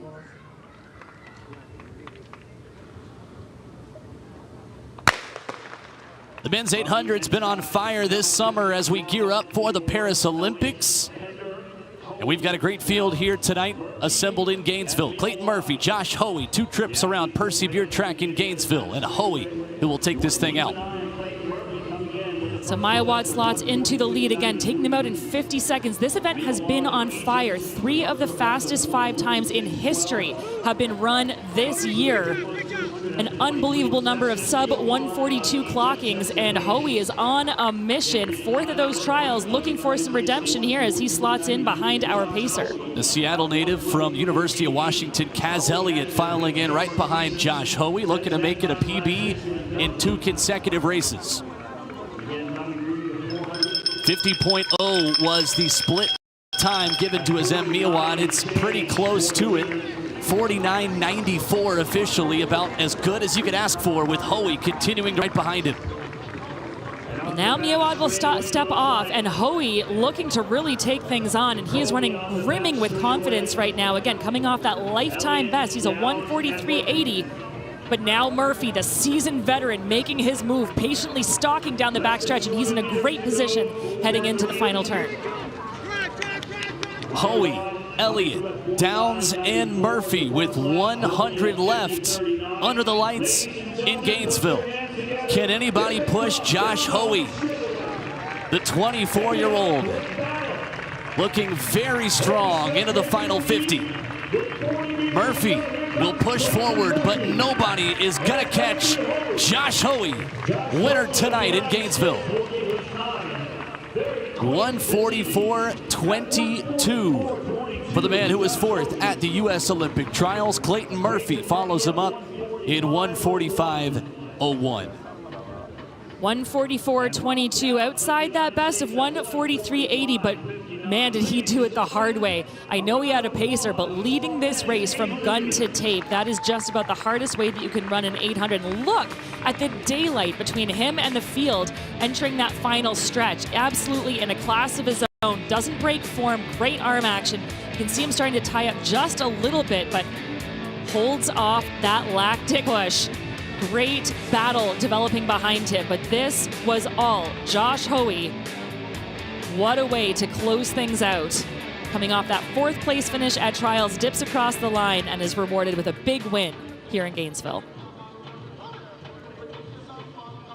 A sizzling fast summer of 800-meter running continues all around the world. And Josh Holloway's got a new career best this month. Continues with another win here tonight in Gainesville, and he's downstairs with Grant.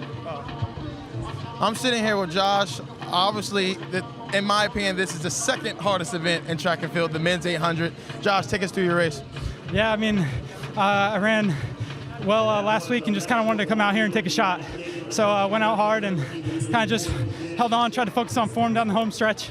So going to keep working on that back last 100 through training through the fall and stuff. But yeah, I mean, happy to be out here tonight. It looked real smooth. Take us through what you've been doing in training, what you want to continue to work on, and obviously going into the later weeks, what's your next goal? Yeah, I mean, I've been training with my new coach since last October, Justin Rinaldi. We've been doing a lot more lactic threshold and scaling our workouts more efficiently than I have in the past. So we're just keep doing that another year in this system. I think it'll be fun next June, so in July. So yeah, I mean, just gonna keep it up, never stop the grind. Hey, that's one thing about me. I know I'm not going around this track 2 times unless it's a warm-up lap. So you a better man than me, Josh. Good job tonight, brother. Good job tonight. All right, thanks, Grant. Josh Holloway making a very difficult event look very easy tonight under the lights in Gainesville. Christian Taylor continues, the Florida Gator legend, in this his final event of his career in the triple jump. Women's triple jump happening as well. And in that women's triple jump, that is Imani Oliver, the American. Good crowd, good DJ, good energy. We were calling for lightning through the skies throughout the evening. It has held off. Instead, we've got the lightning and the thunder in the stands, and that's exactly what you want. Gorgeous shot there of this beautiful facility under the lights. The track is damp. The spirits are high and the times are fast as we get ready now for a blazing women's 800, surely well. And I think Mo back on the track. She will wear hip number 7. She will headline a very fast field. And Addie Wiley is going to challenge her tonight, the 20-year-old who set a season's best of 158.67 in Memphis last weekend in the American Track League's Ed Murphy Classic. There is Ah Thing Mo, the Tokyo Olympic champion. And with a fall in the Olympic trials, she will not be on the plane to Paris, but it is good to see her back. And Kate, it is great to see her healthy again. Absolutely. That was absolutely devastating in those trials that fall. She finished. All the power in the world to this woman for coming across that line, and I'm sure what was an absolutely devastating outcome. But she hasn't raced much. Her only 3 performances have come from those heat, semis, and finals of the trials. As you mentioned, she's healthy. You can see the determination on her face. There's a fire under this woman. Now, if there's anyone who can contest her, it is going to be this youngster. Well, they're both young. The 20-year-old Addie Wiley, also at the top of her game. We've got this endurance in Wiley, 1,500 meter, 800 specialist, with the speed of Mo with the 4 and the 8 double. Addie Wiley's career best is 157.64. I think Mo with a record in the United States, American record 154.97. We're expecting a very fast time here in this women's 800. Wiley is the only American woman ever to hold both sub 158 clockings in the 800 and sub 4-minute clocking in the 1500, and she's only less than a year outside of being a teenager. The future is unbelievably bright for this young woman. Also in this field, wearing hit number 4, the 28-year-old Olivia Baker. Second in the Ed Murphy Classic, she ran her season's best there of 159.51. As she continues her outdoor season here tonight in Gainesville. Baker, a lifetime best of 158.05, achingly close to that sub 158 clocking. That's from 2 years ago, and she is on the hunt for another one tonight. Ah Thing Mo back on the track. Addie Wiley here to battle with her. 2 trips around the track in Gainesville, off and running in a very fast women's 800. 56.5 for Walters, the pace tasked for our pace setter. And she makes her way to the front of this very crowded field. And you can tell that, she's a smooth runner, but she's having to go pretty hard to bring the likes of Wiley and Mo, who slot in behind her. Wiley just having a difficult time finding the inside lane as she makes her way around the bottom of the track. So Mo with a half step on Addie Wiley, Olivia Baker there as well, Rachel Gearing rounding out that top 4. Dorcas Ewoy's run 158.58 this season. She is in this field as well, but this is Ah Thing Mo battling 1v1 with Addie Wiley at the front of this field. And the pace is right on schedule from Rachel Walters, who steps off. 1 lap left to go. 56.48, that's about as close as you can get to 56.50 for Walters. Mo threw in 57.15, and I've got to say, this looks like cautious running from Ah Thing Mo. I don't blame her one bit after that hard fall. She's been running on the outside of lane 1 this whole time. That leaves the inside open for Wiley, running the shortest distance, but she runs the risk now of being boxed in because she has got some company in some incredibly fast runners around her. Anybody's race as we enter the final 200. Dorcas Ewoy, the Kenyan, on the outside of the reigning Olympic gold medalist Ah Thing Mo. Here comes Ewoy swinging around into lane 2. Wiley is there. Baker is there. Ewoy turns on the afterburners. Ah Thing Mo fading. Addie Wiley pushing. Everyone following the Kenyan. Dorcas Ewoy. And she'll take it. Right around her career best, Dorcas Ewoy, the winner in a star-studded 800, and it is a new PB for the Kenyan, 158.19. Addie Wiley with a season's best, or close to it at 158.71 for second. 3 athletes at 158 and change as Baker crosses the line in 158.95. We knew it was going to be fast. We knew it was going to be deep. It did not disappoint. And the Kenyan Ewoy, 158.58, her best coming in. Well, 158.19. Keep your eye on this young woman because I think there is a lot more to come she made easy work in the closing meters of that.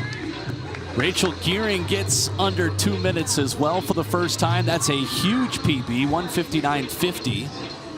As we see Christian Taylor continuing here in the men's triple jump.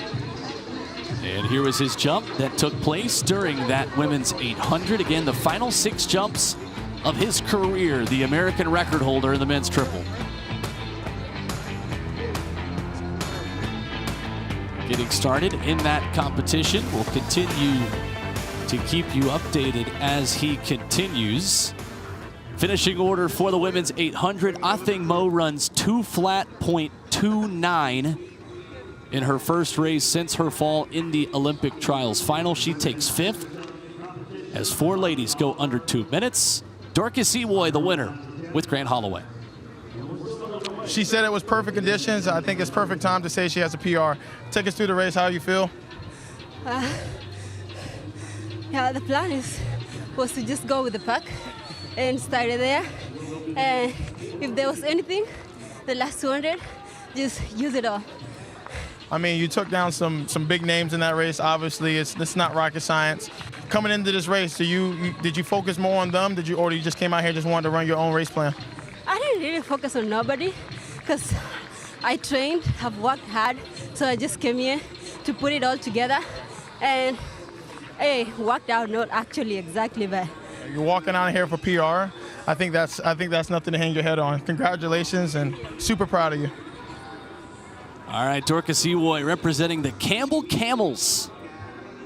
Got to give them a shout out too, as we shout out all these SEC powerhouses here in Gainesville. She takes the win in our women's 800. I'm very excited to see what the 800 looks like on both the men's and the women's side in the Olympic Games, Kate. I sound like a broken record, but that is going to be a race where history is on the line coming up in a couple of weeks. Well, it sure will be. Of course, we'll have a new women's champion. We know that with Athing Mo heartbreakingly not making those games, the youngster with lots of star-studded lights ahead of her, surely. But we are set to see a new gold medalist as we move into Paris, and another event that has just been taking over the globe.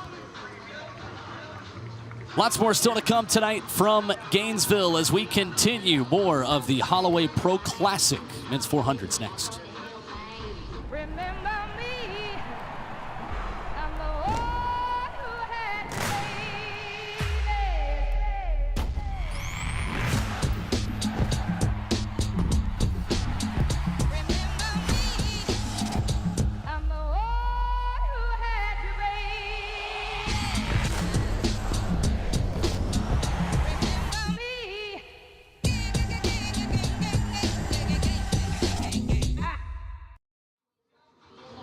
Getting ready for the men's 400 on deck for the Holloway Pro Classic in Gainesville, Florida. Will Boling, Kate Van Buskirk with you. Grant Holloway, our sideline reporter. Our entire great crew working tonight in the Sunshine State, bringing you some outstanding track and field. Some big names, Kate, in this men's 400. You have got 4 men who are headed to the Paris Games, including potentially the youngest ever men's U.S. track and field Olympic athlete from Bullis School in Potomac, Maryland. This is Quincy Wilson.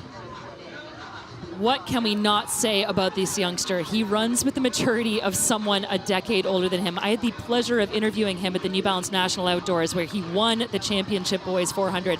And I said, is there a chance we're going to see a sophomore on the start line in Paris? I said it not joking, but, you know, with a little playful nod to him. And he said, oh, of course there is. And he's made that absolutely come true in the relay pool for that Olympic team. And he is just coming off his sophomore year in high school. And look at the poise. I mean, if there were ever a young Superman, this is him. A lot of us were playing video games and maybe talking about the new college football game that came out. Meanwhile, Quincy Wilson's going to get ready to go to Paris with Team USA. Broke a 42-year-old world under 18 best when he ran 44.59 earlier this season. Bryce Dedman will also be in that U.S. 4x400 meter relay pool, a 27-year-old who got gold with the U.S. in Tokyo in the 4x400. He is the 2023 U.S. champion. Coming off that 5th at this year's Olympic trials, 44.41, his best this season, 44.22, his best in his lifetime. He's getting awfully close to that with each race.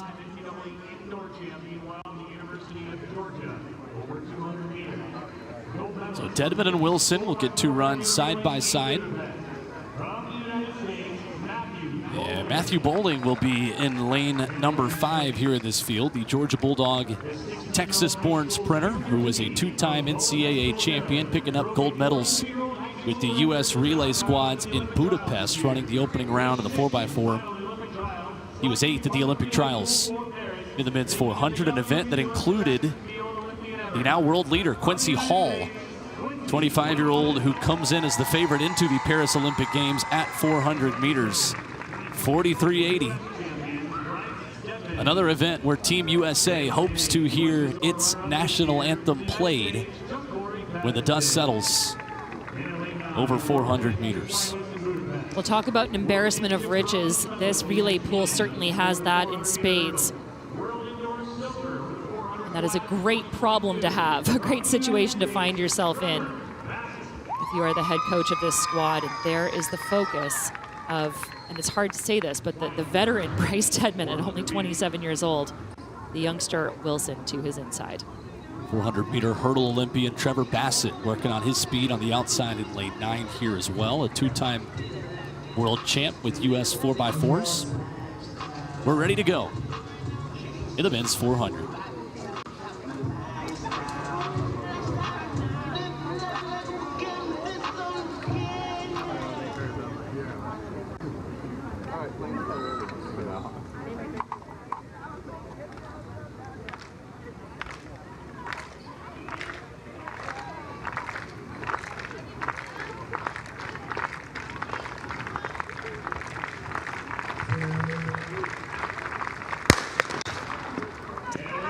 And we're off and running in the men's 400. Christian Taylor jumps, concluding his career. Quincy Wilson's just getting started in his.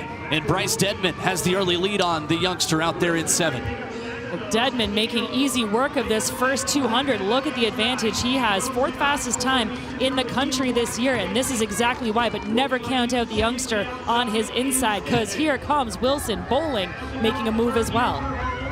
Quincy Wilson rewrites record books wherever he goes. Side by side with Bryce Dedmon. Pushing for the line. Wilson and Dedmon headed to Paris, and they meet the line at the same time. 44.2. Career best and a new world U18 best for the man from Bullis School in Maryland.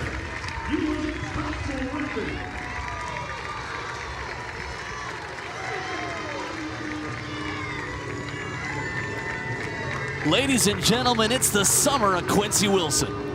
That makes him the 2nd fastest American this year. Another world best for the youngster, running with the maturity of an athlete over a decade older than him. And look at what this means to him. What can we not say about the future of men's 400-meter running in this country? 44.2. Dedmon was 44.23. Look at this last 100, and these two helped each other. The battle on, I mean, you see the difference in size. You think it's just not possible, and yet the speed endurance of this youngster, it's not just his ability, it's his ability to time it exactly right. He is patient, he is strong, and he never says die across that line. These are the tools that are going to continue building for him as he gets more mature and as he grows. But my goodness, what a race and what an outcome for Quincy Wilson. The final leaderboards for you in the 400. Wilson, 44.2 is downstairs with Grant Holloway. All I can say is this young Thundercat does not miss. I don't know how many times he's broke the high school record. I don't know how many times he's lined up against the line. I don't know how many times he's proved doubters wrong, but I think he deserves his flowers tonight. Quincy, amazing race. Congratulations. Tell the people what they want to hear, man. I've been working for this. I knew when I went at the trials and I got 6th place, I knew I had some stuff left in me. I told them I was going to go out here and give everything that I had because I want to make sure that I have a great opportunity to be able to get on the USA team on the relay. So I want to go out here and show what I can do and what I left on at the trials. I think you really just put a statement and a stamp on exactly everything that you need to do. Just using this race as a building block, just going forward, man. Like, wow, I'm speechless. Using this race as a building block going forward, like how do you train? How do you go back to it? Obviously, I know you got a nice circle around you. So just take us through what you're gonna do the next steps. Honestly, I'm gonna go home, chill, get ready, cause we're leaving on Tuesday to go to Paris. Yeah. We're leaving on Tuesday to go to Paris. I'm with the high school phenom. All the above. Just circle D. Just circle D is all the above. Whatever you want to put it on A, B, and C, man. Quincy, congratulations, dog. Oh my God, that was amazing. That was amazing. That was amazing. 2 Team USA teammates, Grant Holloway and Quincy Wilson, the pride of Potomac, rewrites the record books again tonight.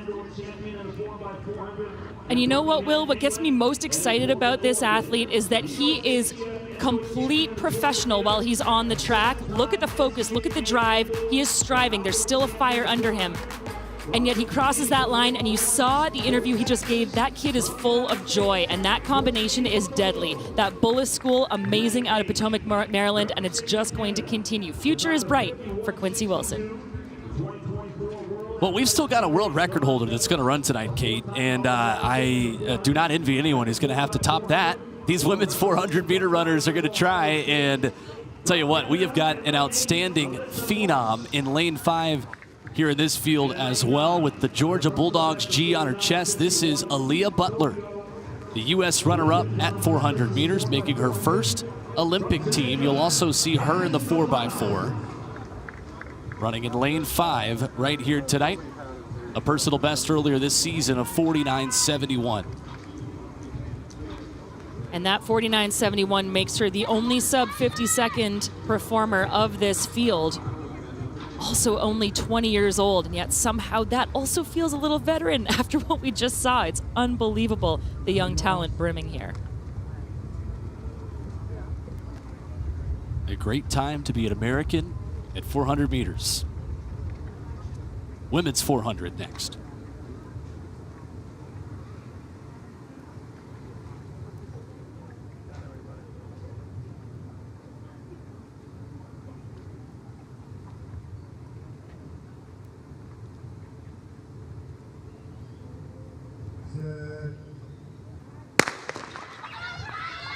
Clean start, Aaliyah Butler in the all-black of the Georgia Bulldogs. In the middle of the track, Bailey Lear, a winner last weekend in Memphis in the Puma American Track League, a new personal best. She'll look to make it a new PB in as many races here tonight. Another athlete who runs beyond her years does Butler in lane 5. Made up the stagger already and cruising around the bottom of the track. 4th fastest time in the country this year. And Butler looks strong. The overhead view from behind in the women's 400 as they make the turn. There on the inside, you got Skylar Franklin, Butler in the middle, Bailey Lear to the outside. The 20-year-old Georgia Bulldog, great already. She'll cruise to a win here tonight in Gainesville. Successful tune-up for Butler, 50-14. Bailey Lear in 50-51. It's Skylar Franklin in 51-01.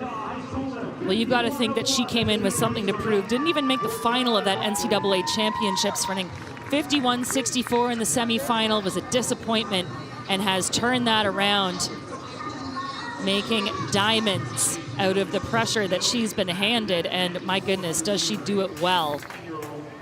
She is so fast. I know that it just sort of goes without saying on this track, but her foot speed is incredible. Her turnover, the arm action, she's a slight runner, really has the build of a Quincy Wilson in many ways, but again, pulling away from the women in this field, putting them on notice, and the young Bulldog comes away with an enormous margin of victory.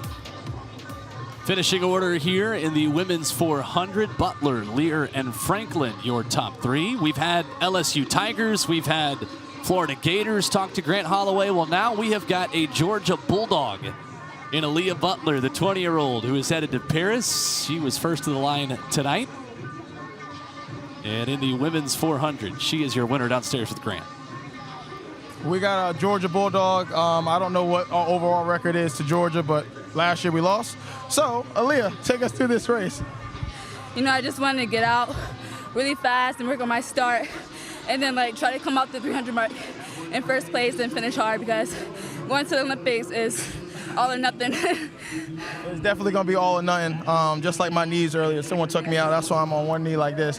But with everything going on, you got the Olympics coming up. How did you use this race as a tune-up? And what are some things you can work on, and obviously to get on the podium from USA? Yeah, just definitely my start and finishing hard, because going to the Olympics, everybody is really top tier and top of the world, and I think it will really push me to do better. So I just wanted to work on my start and everything else. Aaliyah Butler is on the bottom of the track, but she's on the top of her heat. Sending it back to you guys. Well done. Grant Holloway, a natural on the microphone tonight, downstairs with Aaliyah, who gets the win. Tell you what, Kate, we talked about it with Quincy Wilson. Again, 44-20 if you're just joining us in the men's 400. It is so difficult to put together a U.S. 4x400 meter relay team. That's been a big topic of conversation this week, with Noah Lyles saying, I'd put myself in that 4x400. I mean, take your pick. Team USA has got some 5-star options on both the men's and women's sides.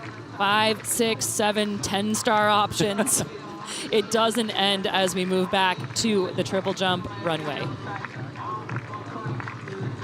And Kaywan Comer of the Bahamas getting the crowd into it.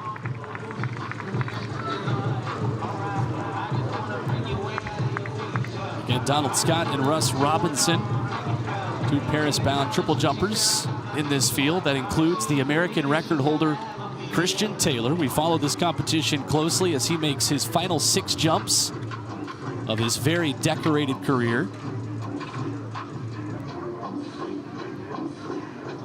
And as that continues down on the runway, back of the track, we have got another star-studded event, the men's 200. U.S. versus Jamaica here in this field. And on a very fast surface. Kate, we were interested to see how this track would run tonight. After an hour rain delay, if anything, it perhaps made this track faster. Heat and humidity have subsided. And here in Gainesville, the clock is on fire tonight. Well, look, Will, no shade to the facility. Absolutely blazing fast track. I gotta say, though, I think it's the athletes turning up and turning up when they need to most. Talk about the depth. You know, you talked about Jamaica-U.S. rivalry. I don't think I've ever heard that one before. Is that a thing? Not the first time that one has been discussed, and it is going to be fascinating over these next couple of weeks in Paris. And one of the men in the center of that conversation is American Arion Knight. And again, 20 years old, finished 3rd at the U.S. Olympic trials. He has the world U20 record of 1949, running that April 30th, 2022. And that was owned by, of course, a man named Usain Bolt. 4th in Tokyo at 200, 3rd in Eugene, 2nd in Budapest. He's climbing and climbing and climbing, Kate Van Buskirk. Could he take down his fellow countryman, Noah Lyles, in Paris? Well, that's certainly on his mind. And look, we've talked about the youngsters. 2022 World Championship bronze medalist. He became the youngest individual sprint medalist in championship history. Now, he's going to be in some maybe hot water with that title when it comes to future World Championships with the likes of the folks that we've seen on track here tonight. But talk about the medal potential for this country moving forward. Unbelievable the way that this Floridian has been showing up time and time again. He was 18 at those 2022 World Championships when he took that bronze medal. Again, he is headed to Paris and looking to upgrade that medal color, I would think. Training in the Sunshine State, Arion Knighton will look to put together one final race before he gets on the plane to Paris. And speaking of USA, Jamaica, Brian Lavelle, fourth of the Jamaican Championships in the 100, the 200-meter national champion. And he is peaking at the right time. He has personal bests now in both of those events that he ran at the Jamaican Championships. In 1997, there you see, getting under 20 seconds and getting ready for Paris.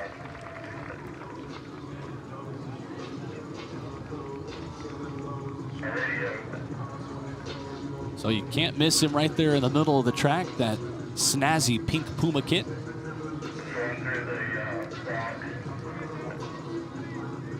We talked about it earlier, Kate, but with a Netflix show out about some of the best sprinters in the world, with the Yu-Gi-Oh cards that Noah Lyles is showcasing before races, it's good for the sport. We not only have big talents, we've got big personalities. And big showdowns. Like you said, it is the Jamaica-U.S. showdown here in this men's 200. Surely we'll see that again in Paris. Arion Knighton, Brian Lavelle, the men's 200. As our public address announcer will introduce this great Florida crowd to the entire field.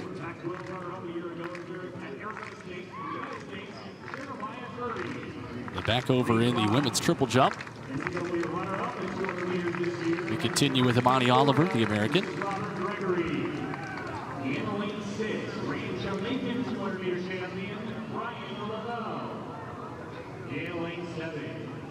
And now ready. Men's 200 final night. Lavelle. And a full field ready to go in Gainesville.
Quick out of the blocks for Lavelle on the inside. Knighton just a half step slow, looking to make up ground halfway through men's 200.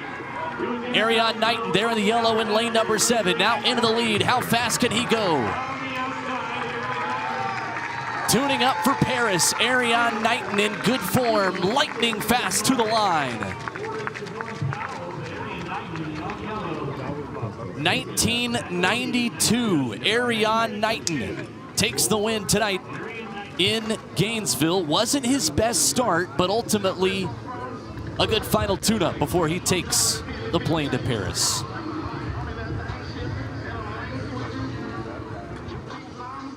And out of those blocks, like you said, almost a step behind the rest of the field. To his inside, that was Lavelle, the Jamaican, getting an excellent start. He's coming off of breaking 10 for the first time at the Jamaican trials earlier this year, so you know that his foot speed is at the top of its game. But look at the speed endurance. It matters not for Knighton. Imagine the perfect start combined with that amount of endurance over this 200 meters. Look, he was just outside the medals in Tokyo, 4th place. You better believe he is looking to upgrade that, joining his countrymen on the podium, eases across the line and still comes away with a sub-20 clocking. That is how you get the job done, making the most out of a not fantastic start situation. Paris-bound U.S. Olympian Arion Knighton, 1992. There is the order behind him. Javon Powell was second in 2021. And Robert Gregory in 2033. And Grant's downstairs with Arion. I'm down here with the young Crit. Obviously, we all know what's going on with you. Obviously, you're getting right back into shape. How are you going to use this meet, obviously, to get you ready for Paris? It was a good little tune-up race. Hold on. It was a great tune-up race heading to the Olympics. And I feel like I did good, so I'm ready. Obviously, with the Olympics on the horizon and everything else after, you know, how kind of tell people how all the roads lead to Gainesville in our training group, and how mentally and physically, emotionally we prepare for the Olympics. Yeah, man, for all of my training partners that come out here, I mean, we do what we do every day, even in the hot sun. Some days we don't feel like coming out here, but, you know, we come out here and we get it done anyway. And I feel like we got a great coaching assistant here with Coach Holloway, and we're ready. Obviously, we have a strong 200 group going to Paris, and you're included. Can the U.S. kind of get the broomsticks out and start cleaning up? We'll see. A man, a few words, the young cricket. I love it. All right, Grant. Ariane Knighton, a man on a mission as he heads to Paris. Kenny Bednarek, and of course, Noah Lyles, let's say fun rivalry that continues between the young Knighton and Lyles, two guys who will share the same jersey, but make no mistake, they will be battling head-to-head in these next few weeks. Well, it was Bednarek, Lyles, and Knighton in second, third, and fourth at those Tokyo Games. They are hoping to sweep that podium. Bring the broomsticks out, as we heard. Can't say I fully endorse that, given my countryman Grass took gold in the last outing, but obviously it will be a star-studded final in Paris as we look to the women's 200 and our star-studded heptathlete, Anna Hall. 23-year-old who is headed to the Paris Olympics in the heptathlon. World champ silver in Budapest, bronze in Eugene, and a two-time NCAA champion for, you guessed it, of course, the Florida Gators. Something in the water, as they say there in Florida. Saw Anna Hall in action earlier in the long jump. She shut things down, just not loving the wet runway. So Hall in 7, and right to her inside, the winner of the 100-meter dash earlier tonight, who will be doing this double in Paris. Nigerian record holder Favor Ofili, 21.96 is her career best. Could we see a second national record tonight, in addition to Emmanuel Matadi's 100 record for Liberia? Well, not just doing double duty, but triple, as she will be part of that 4x100-meter relay team for Nigeria as well. And there's a training partner, Candace Hill, who was just 200ths behind her training partner Ofili in the women's 100 final earlier tonight. 25-year-old, who was the first ever high school girl to break 11.0 in the 100, running 10.98 back in 2015. She turned pro that year. Still just 25 years old and a great career ahead of her. And she won in Memphis at the Ed Murphy Classic last weekend.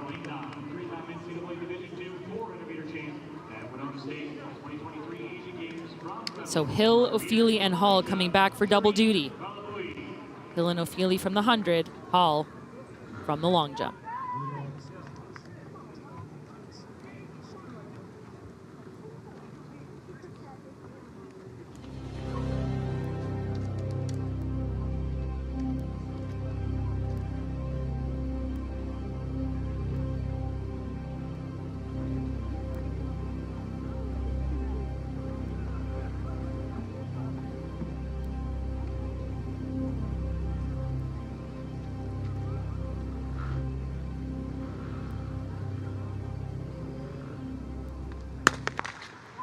Women's 200 with a trio of Paris-bound Olympians.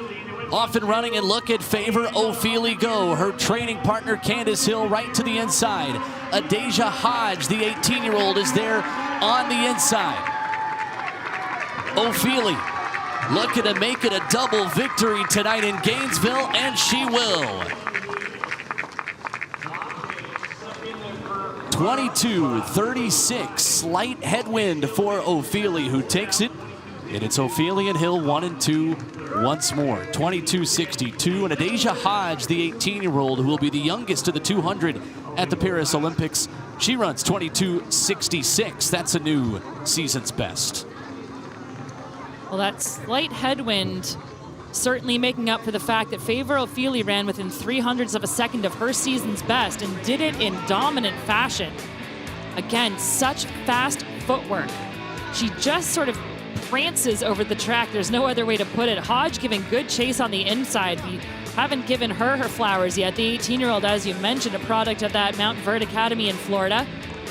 But it is Ophelia pulling away now. And there is something working for this training duo as they come across the line 1-2. Ophelia and Hill into a slight headwind, 22-36 to 22-62. And for Anna Hall in fifth, it was 23-81. That is a season's best for the former Gator who is Paris-bound with Team USA.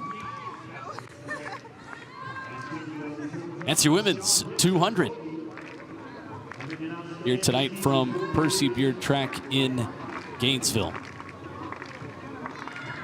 So Grant Holloway has got a very star-studded trio of 200-meter runners. You got another full house down there, don't you, Grant? I got a little full house like I'm playing poker. I mean, usually you can win with full house, but I'm even now. I got 2 Gators and I got 2 Tigers. Obviously, I got 2 training partners and I got my training partner on the far end. But first the Tigers. Obviously, you guys did the 100. Now you guys came to the 200. How did you take the 100 race and try to translate it into the 2? I mean, like Coach said, take it one race at a time. This is your last competition before you head to Paris, and let's just see the race model and start going from there. And after the 100, I'm like, I got one more. Transit and finish strong. That is it. Yeah, in this race, I was really focusing on my first 100. Hopefully it was 11.3 or better, but we'll see what Coach Tabor says, but that's what I was working on. And obviously, Anna, you're gearing up for a star-studded field in the heptathlon.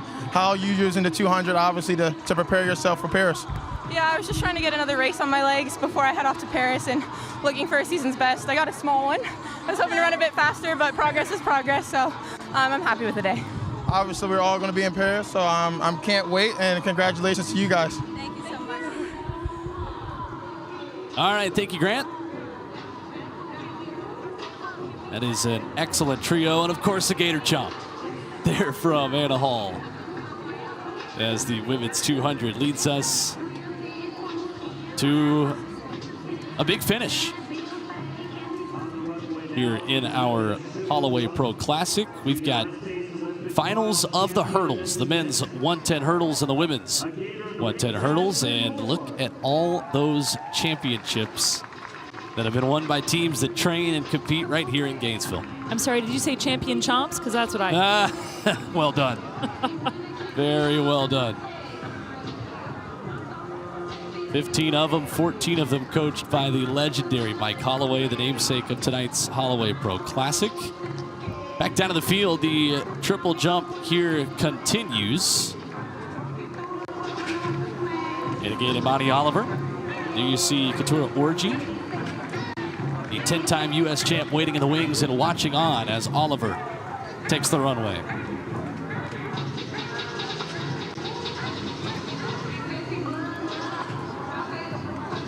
And then there is the Paris-bound Jasmine Moore.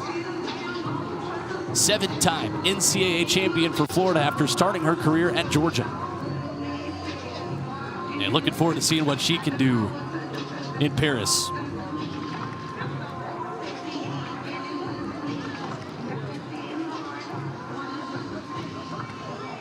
So live pictures of our volunteers and all of our workers here at the Holloway Pro Classic putting up the hurdles for the men's 110 hurdles. And Christian Taylor, the American record holder, 2-time champ in this event, decorated U.S. Olympian, is waiting to make his 5th jump. He's got 2 jumps left of his outstanding career.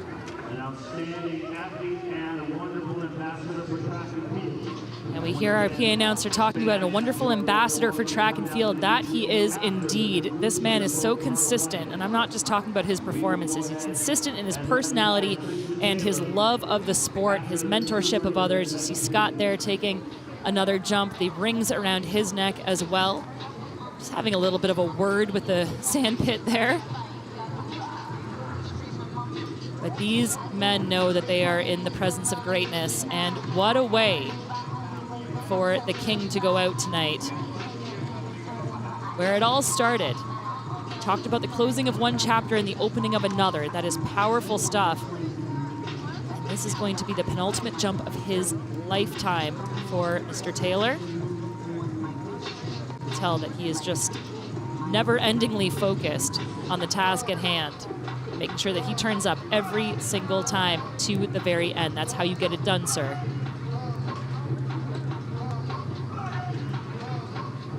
And just an amazing amount of accolades for a guy that has been an excellent ambassador for this sport in the United States.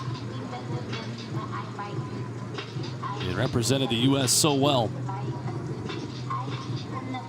throughout his career. 29-time Diamond League winner, just unbelievable. Well, and these are the things that get overshadowed a little bit when you have things like 2-time Olympic champion and 4-time world champion. I mean, again, consistency, consistency, consistency. That is how you build.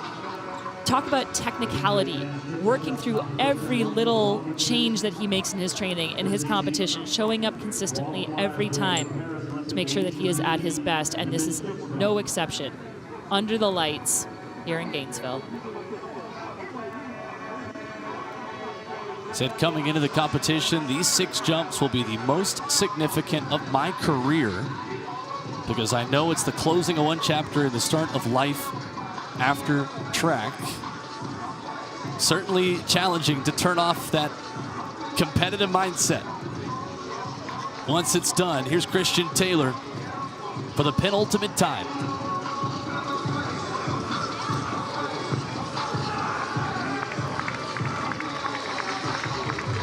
And with that, he's got one left.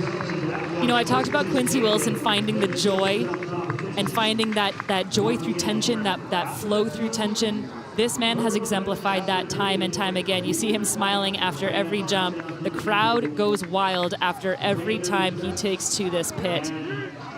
Wiping off the sand for the second last time in his career. He's got one jump left. He is all smiles, already enjoying the accolades and the congratulations from those on track.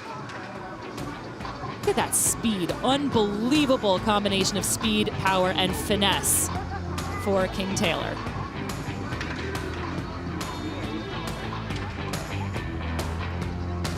Second look. Brilliant. Best American to do it. Second best mark of all time, Christian Taylor in the men's triple jump, 18:21. 4-time NCAA champion at Florida when he began his career here at Percy Beer Track.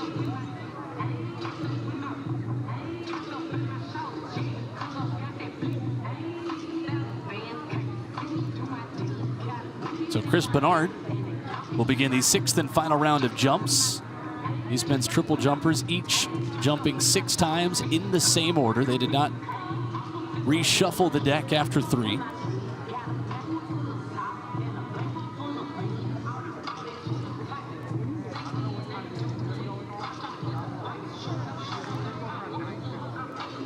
Six more jumps remaining in the men's triple. In this final round, we will show you Christian Taylor's final jump of his career when it happens. But back on the track, the hurdles are set up for the men's 110 hurdle final, with prelims that were earlier this afternoon. In those prelims, Davion Wilson had the fastest time, meaning he will get lane number 5 by virtue of his 13:32 earlier today.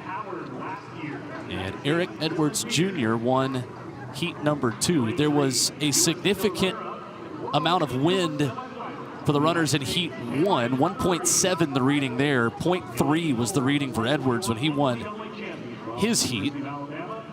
And there is Edwards. He ran 13:37, the second fastest time in our prelim round earlier this afternoon.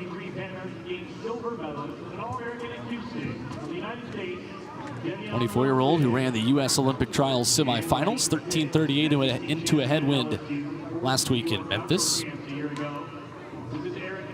Well, after those heats, he said, yeah, that was pretty casual. Just wanted to put it all together right when it matters, and he looks pretty casual but pretty focused here as well. Let's see how we can stack up that casual attitude against the best of the men here in this final. Mason to his outside. Paris-bound Jamaican. And there's Tyler Mason, 28-year-old, fourth at the Jamaican Championships 2 years in a row, ran the Olympic standard last summer. And Dylan Beard, men's 110 hurdle final.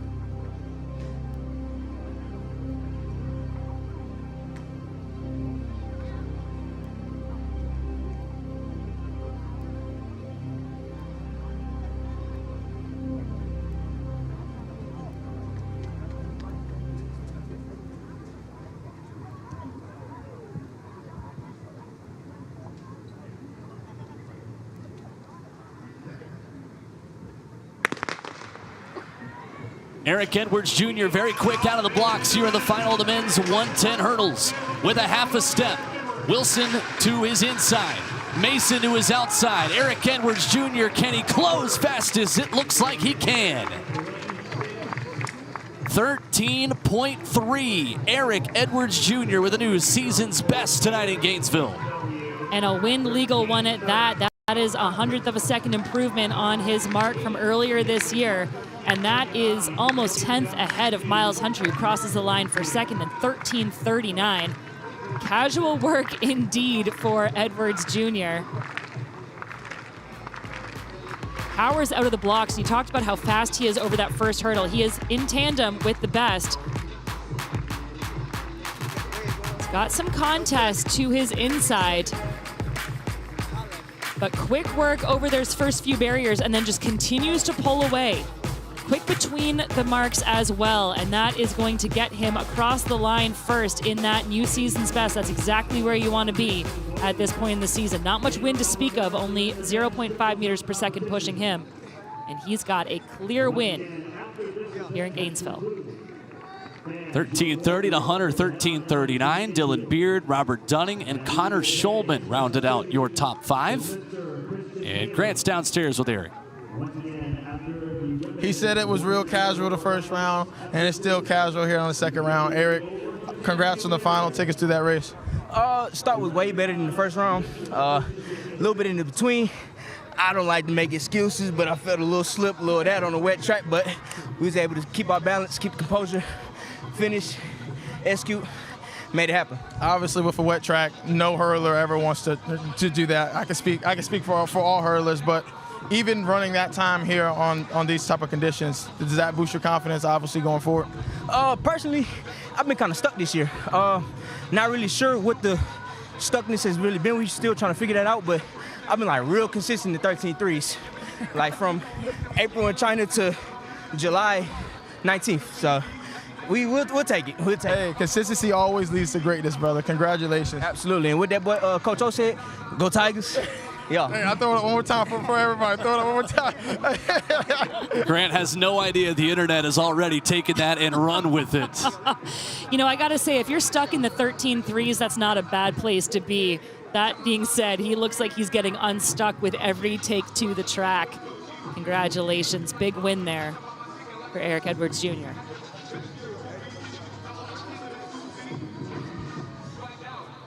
So that leaves us just one more event on the track, the women's 100-meter hurdles, including the world record holder Toby Amusan. Just a moment ago in the men's triple jump, we are in the final round of jumps.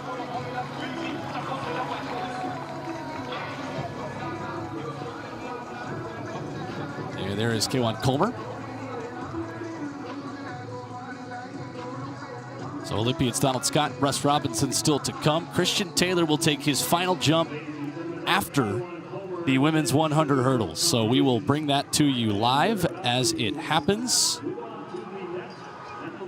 Will, as you mentioned, 3 of the 4 fastest times in history.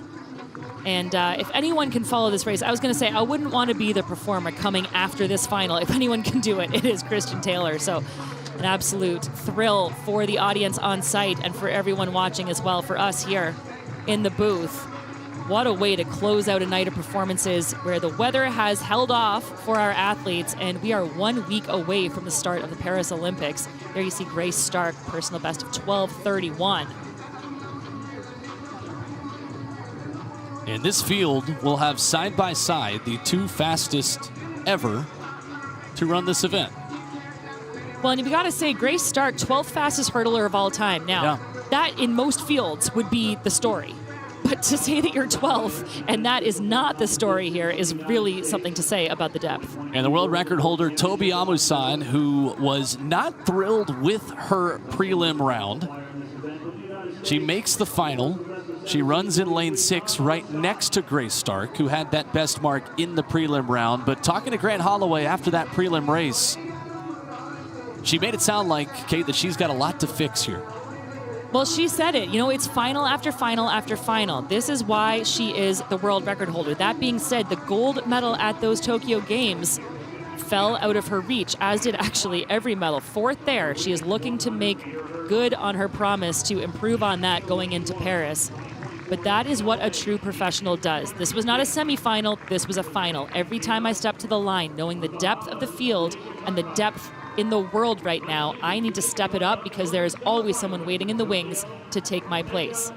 Amusan, who broke this lady's world record when she ran 12:12 in Eugene. That is Kenny Harrison, 12:20 in 2016, the 2nd fastest time ever. 3rd at last year's World Championships. Not on Team USA, headed to Paris. 31 years old, an NCAA championship at Kentucky. Continuing her season here tonight and battling in what we feel is maybe the best women's 100-meter hurdle field outside of maybe only the Olympic final. Back over in the field, let's quickly show you more men's triple jump. This is Donald Scott, the U.S. Olympian, for his final attempt.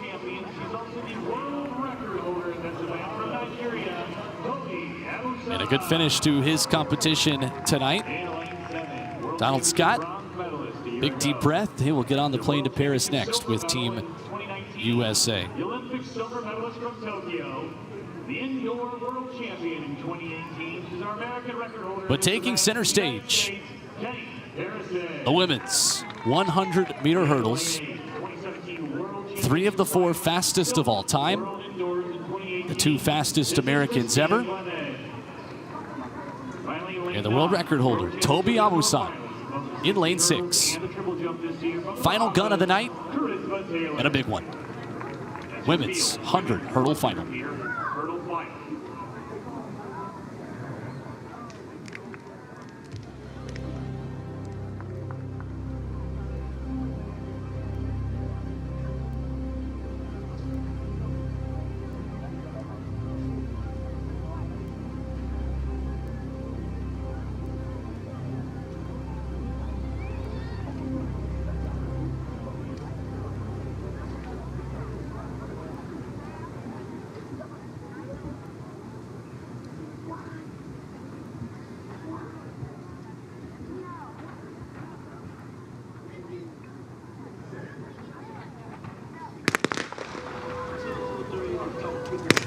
They're going to bring him back.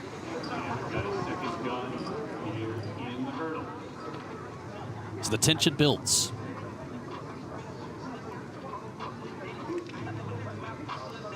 Now, when this happened to the men's 100, Emmanuel Matadi ran a Liberia national record on the 2nd try. So you're saying it's a good omen? It might be. We'll talk about it.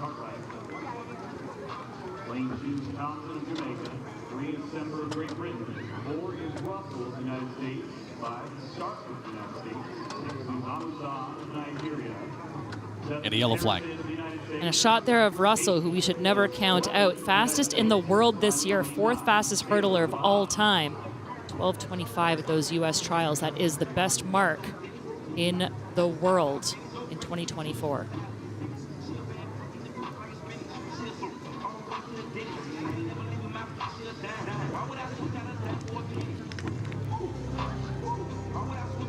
Second try. Final women's 100 hurdles.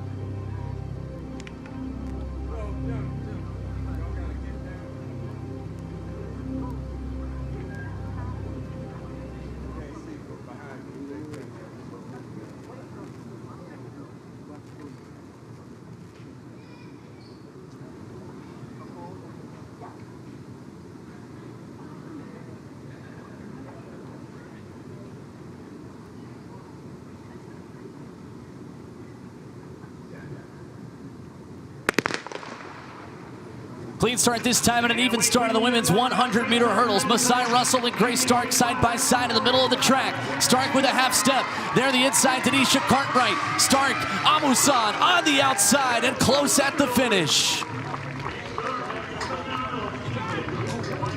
Grace Stark, 12:58 into a headwind, is your winner. Amusan, 12.6. Masai Russell, 12:66. Cartwright, 12:79. Clemens, 5th at 12:88.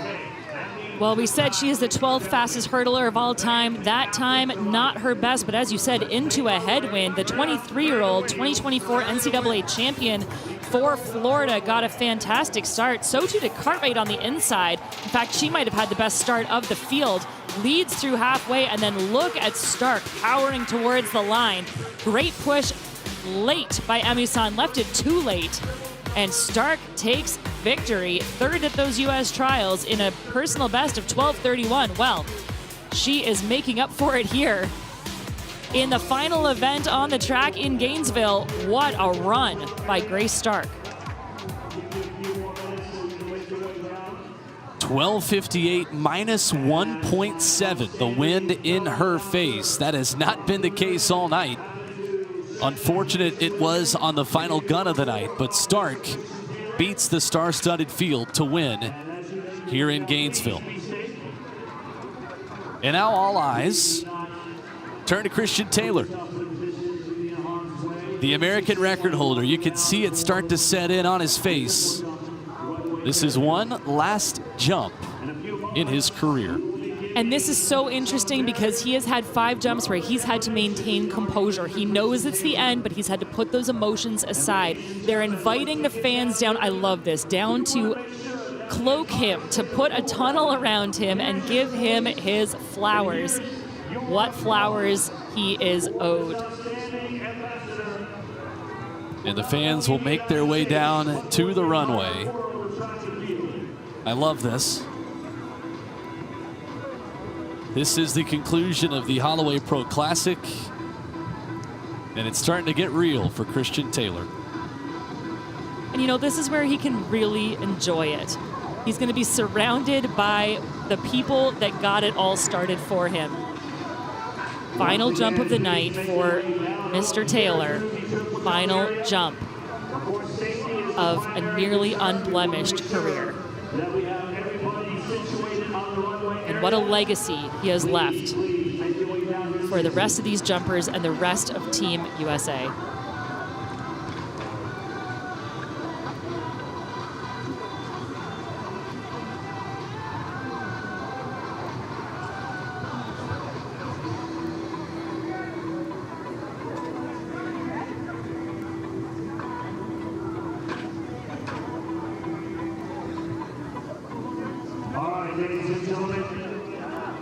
So here he comes for one final time into the pit. American record holder, Christian Taylor. The Gator Great has a personal record of 18 meters 21. That equates to 59 feet 8 3/4 inches, which ranks him second on the all-time list. Christian is a 29-time Diamond League meeting winner, a 7-time Diamond Trophy winner, and a 5-time Diamond League final winner. His achievements include 4 World Championship gold medals, 3 NCAA indoor titles, 3 NCAA outdoor championships, as well as 2 Olympic gold medals and 2 World Continental Cup wins. Known for his extraordinary achievements, Taylor as one of the greatest jumpers in history, marked by his remarkable consistency and technical approach. Hey, sir. And more personal best of 2070 in the 200 and 4507 in the 400 meters. Ladies and gentlemen, please put your hands together for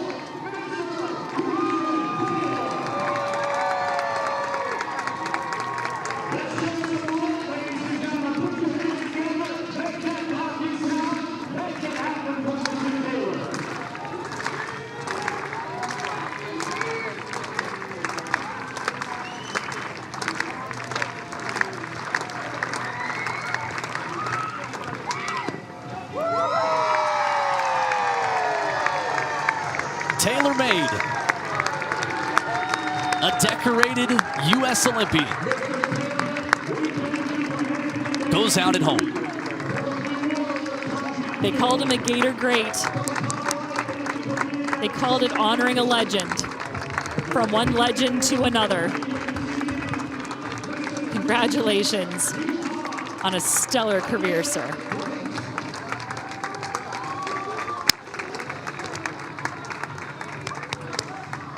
Special to finish your career on the track where it all began. The American record holder hangs it up here tonight on Percy Beard Track. And what a special thing to go out on your own terms like this. We're not going to see him in Paris. He doesn't need any more cherries on top of this Sunday. He has been building this mountain for a long time, and now he gets to celebrate having summited the highest peaks in sport. Congrats. Young one to an old one, brother. Yeah, that is awesome. You deserve it. Enjoy it, man. Grant Holloway. Enjoy it. I got Christian down here. Let me know when you're ready. Go ahead, Grant. Hey, I'm down here with Christian, obviously one of my biggest mentors. And just while everybody's here, I think I can just go ahead and say from the bottom of my heart, thank you from not only myself, but USA Track and Field, World Athletics, IAAF before they changed it, everything for all your prowess. And man, just talk us through the last jump, talk us through your emotions. The floor is yours. Take as much time as you want, brother. Thank you, Grant. Man, I just strive to be the best athlete I could be, but I just want to be a good person in the end and be a role model, let people know that either at the top or the bottom, give God glory. He's opened doors for me. He's helped me reach my dreams, my goals. I'm a proud Florida Gator. I bleed orange and blue. And for my journey to start and end here, I couldn't ask for a better career, better journey, and now I pass off the baton to you. Oh, that's I appreciate that, brother. Hey, man, from the bottom of our heart, everybody out here. Hey, let's give it up one more time for Christian Taylor, please. Hey, wonderful night, guys. Send it back up to you one last time. Grant, outstanding work tonight. You're a star in the making, my friend. You got a future in this. Woo. And we send all the best to Grant Holloway as well and wish him the best as he pursues a world record this summer in Paris. Another look at the final trip into the pit for the American record holder, Christian Taylor. Talk about a cherry on top. This was it. Focus to the end. He said, I don't want to just be a great athlete. I want to be a great person. He brings that energy, that drive, and that legacy building to every step of his journey. Tonight was no exception. And it looks like he liked it. The last jump as well. I think he couldn't get the smile off his face. Great angle here. Power, finesse, speed, and now something to hang your hat on, as if you needed something else to do just that.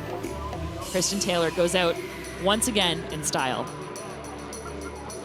So as a storied career ends, Kate, the fun is only beginning this summer in the world of track and field. The Paris Games are on deck. The opening ceremonies are just a week away. I know both of us could not be more excited for what is going to be a star-studded event and going to be electric every night they take the track there in Paris. We saw the final preparations come together time and time again here tonight on the track, on the triple jump and long jump runways.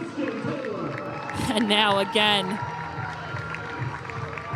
all the congratulations to a man who is a huge fan of the sport himself, and I'm sure will be watching with great attention as his countrymen and women show their very best in front of the world in Paris.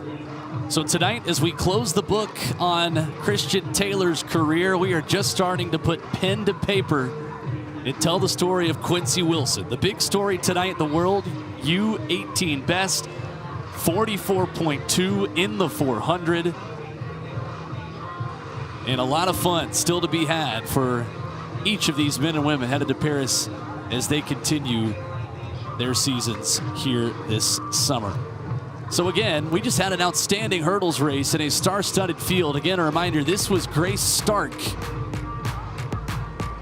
getting the win.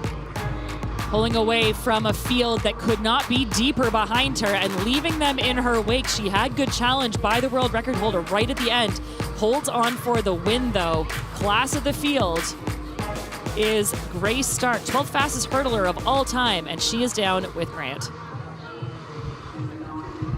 I'm down here with the top 3 people in the women's hurdles. Obviously, Grace Stark won, but all these people are going to Paris. Grace, first you, and then I'll pass all to my side, and Toby. Just talk about how this race honestly was pretty much, and I think everybody will say it, pretty much an Olympic final right there. Just going through and just take us through how you use this race as a building block to Paris.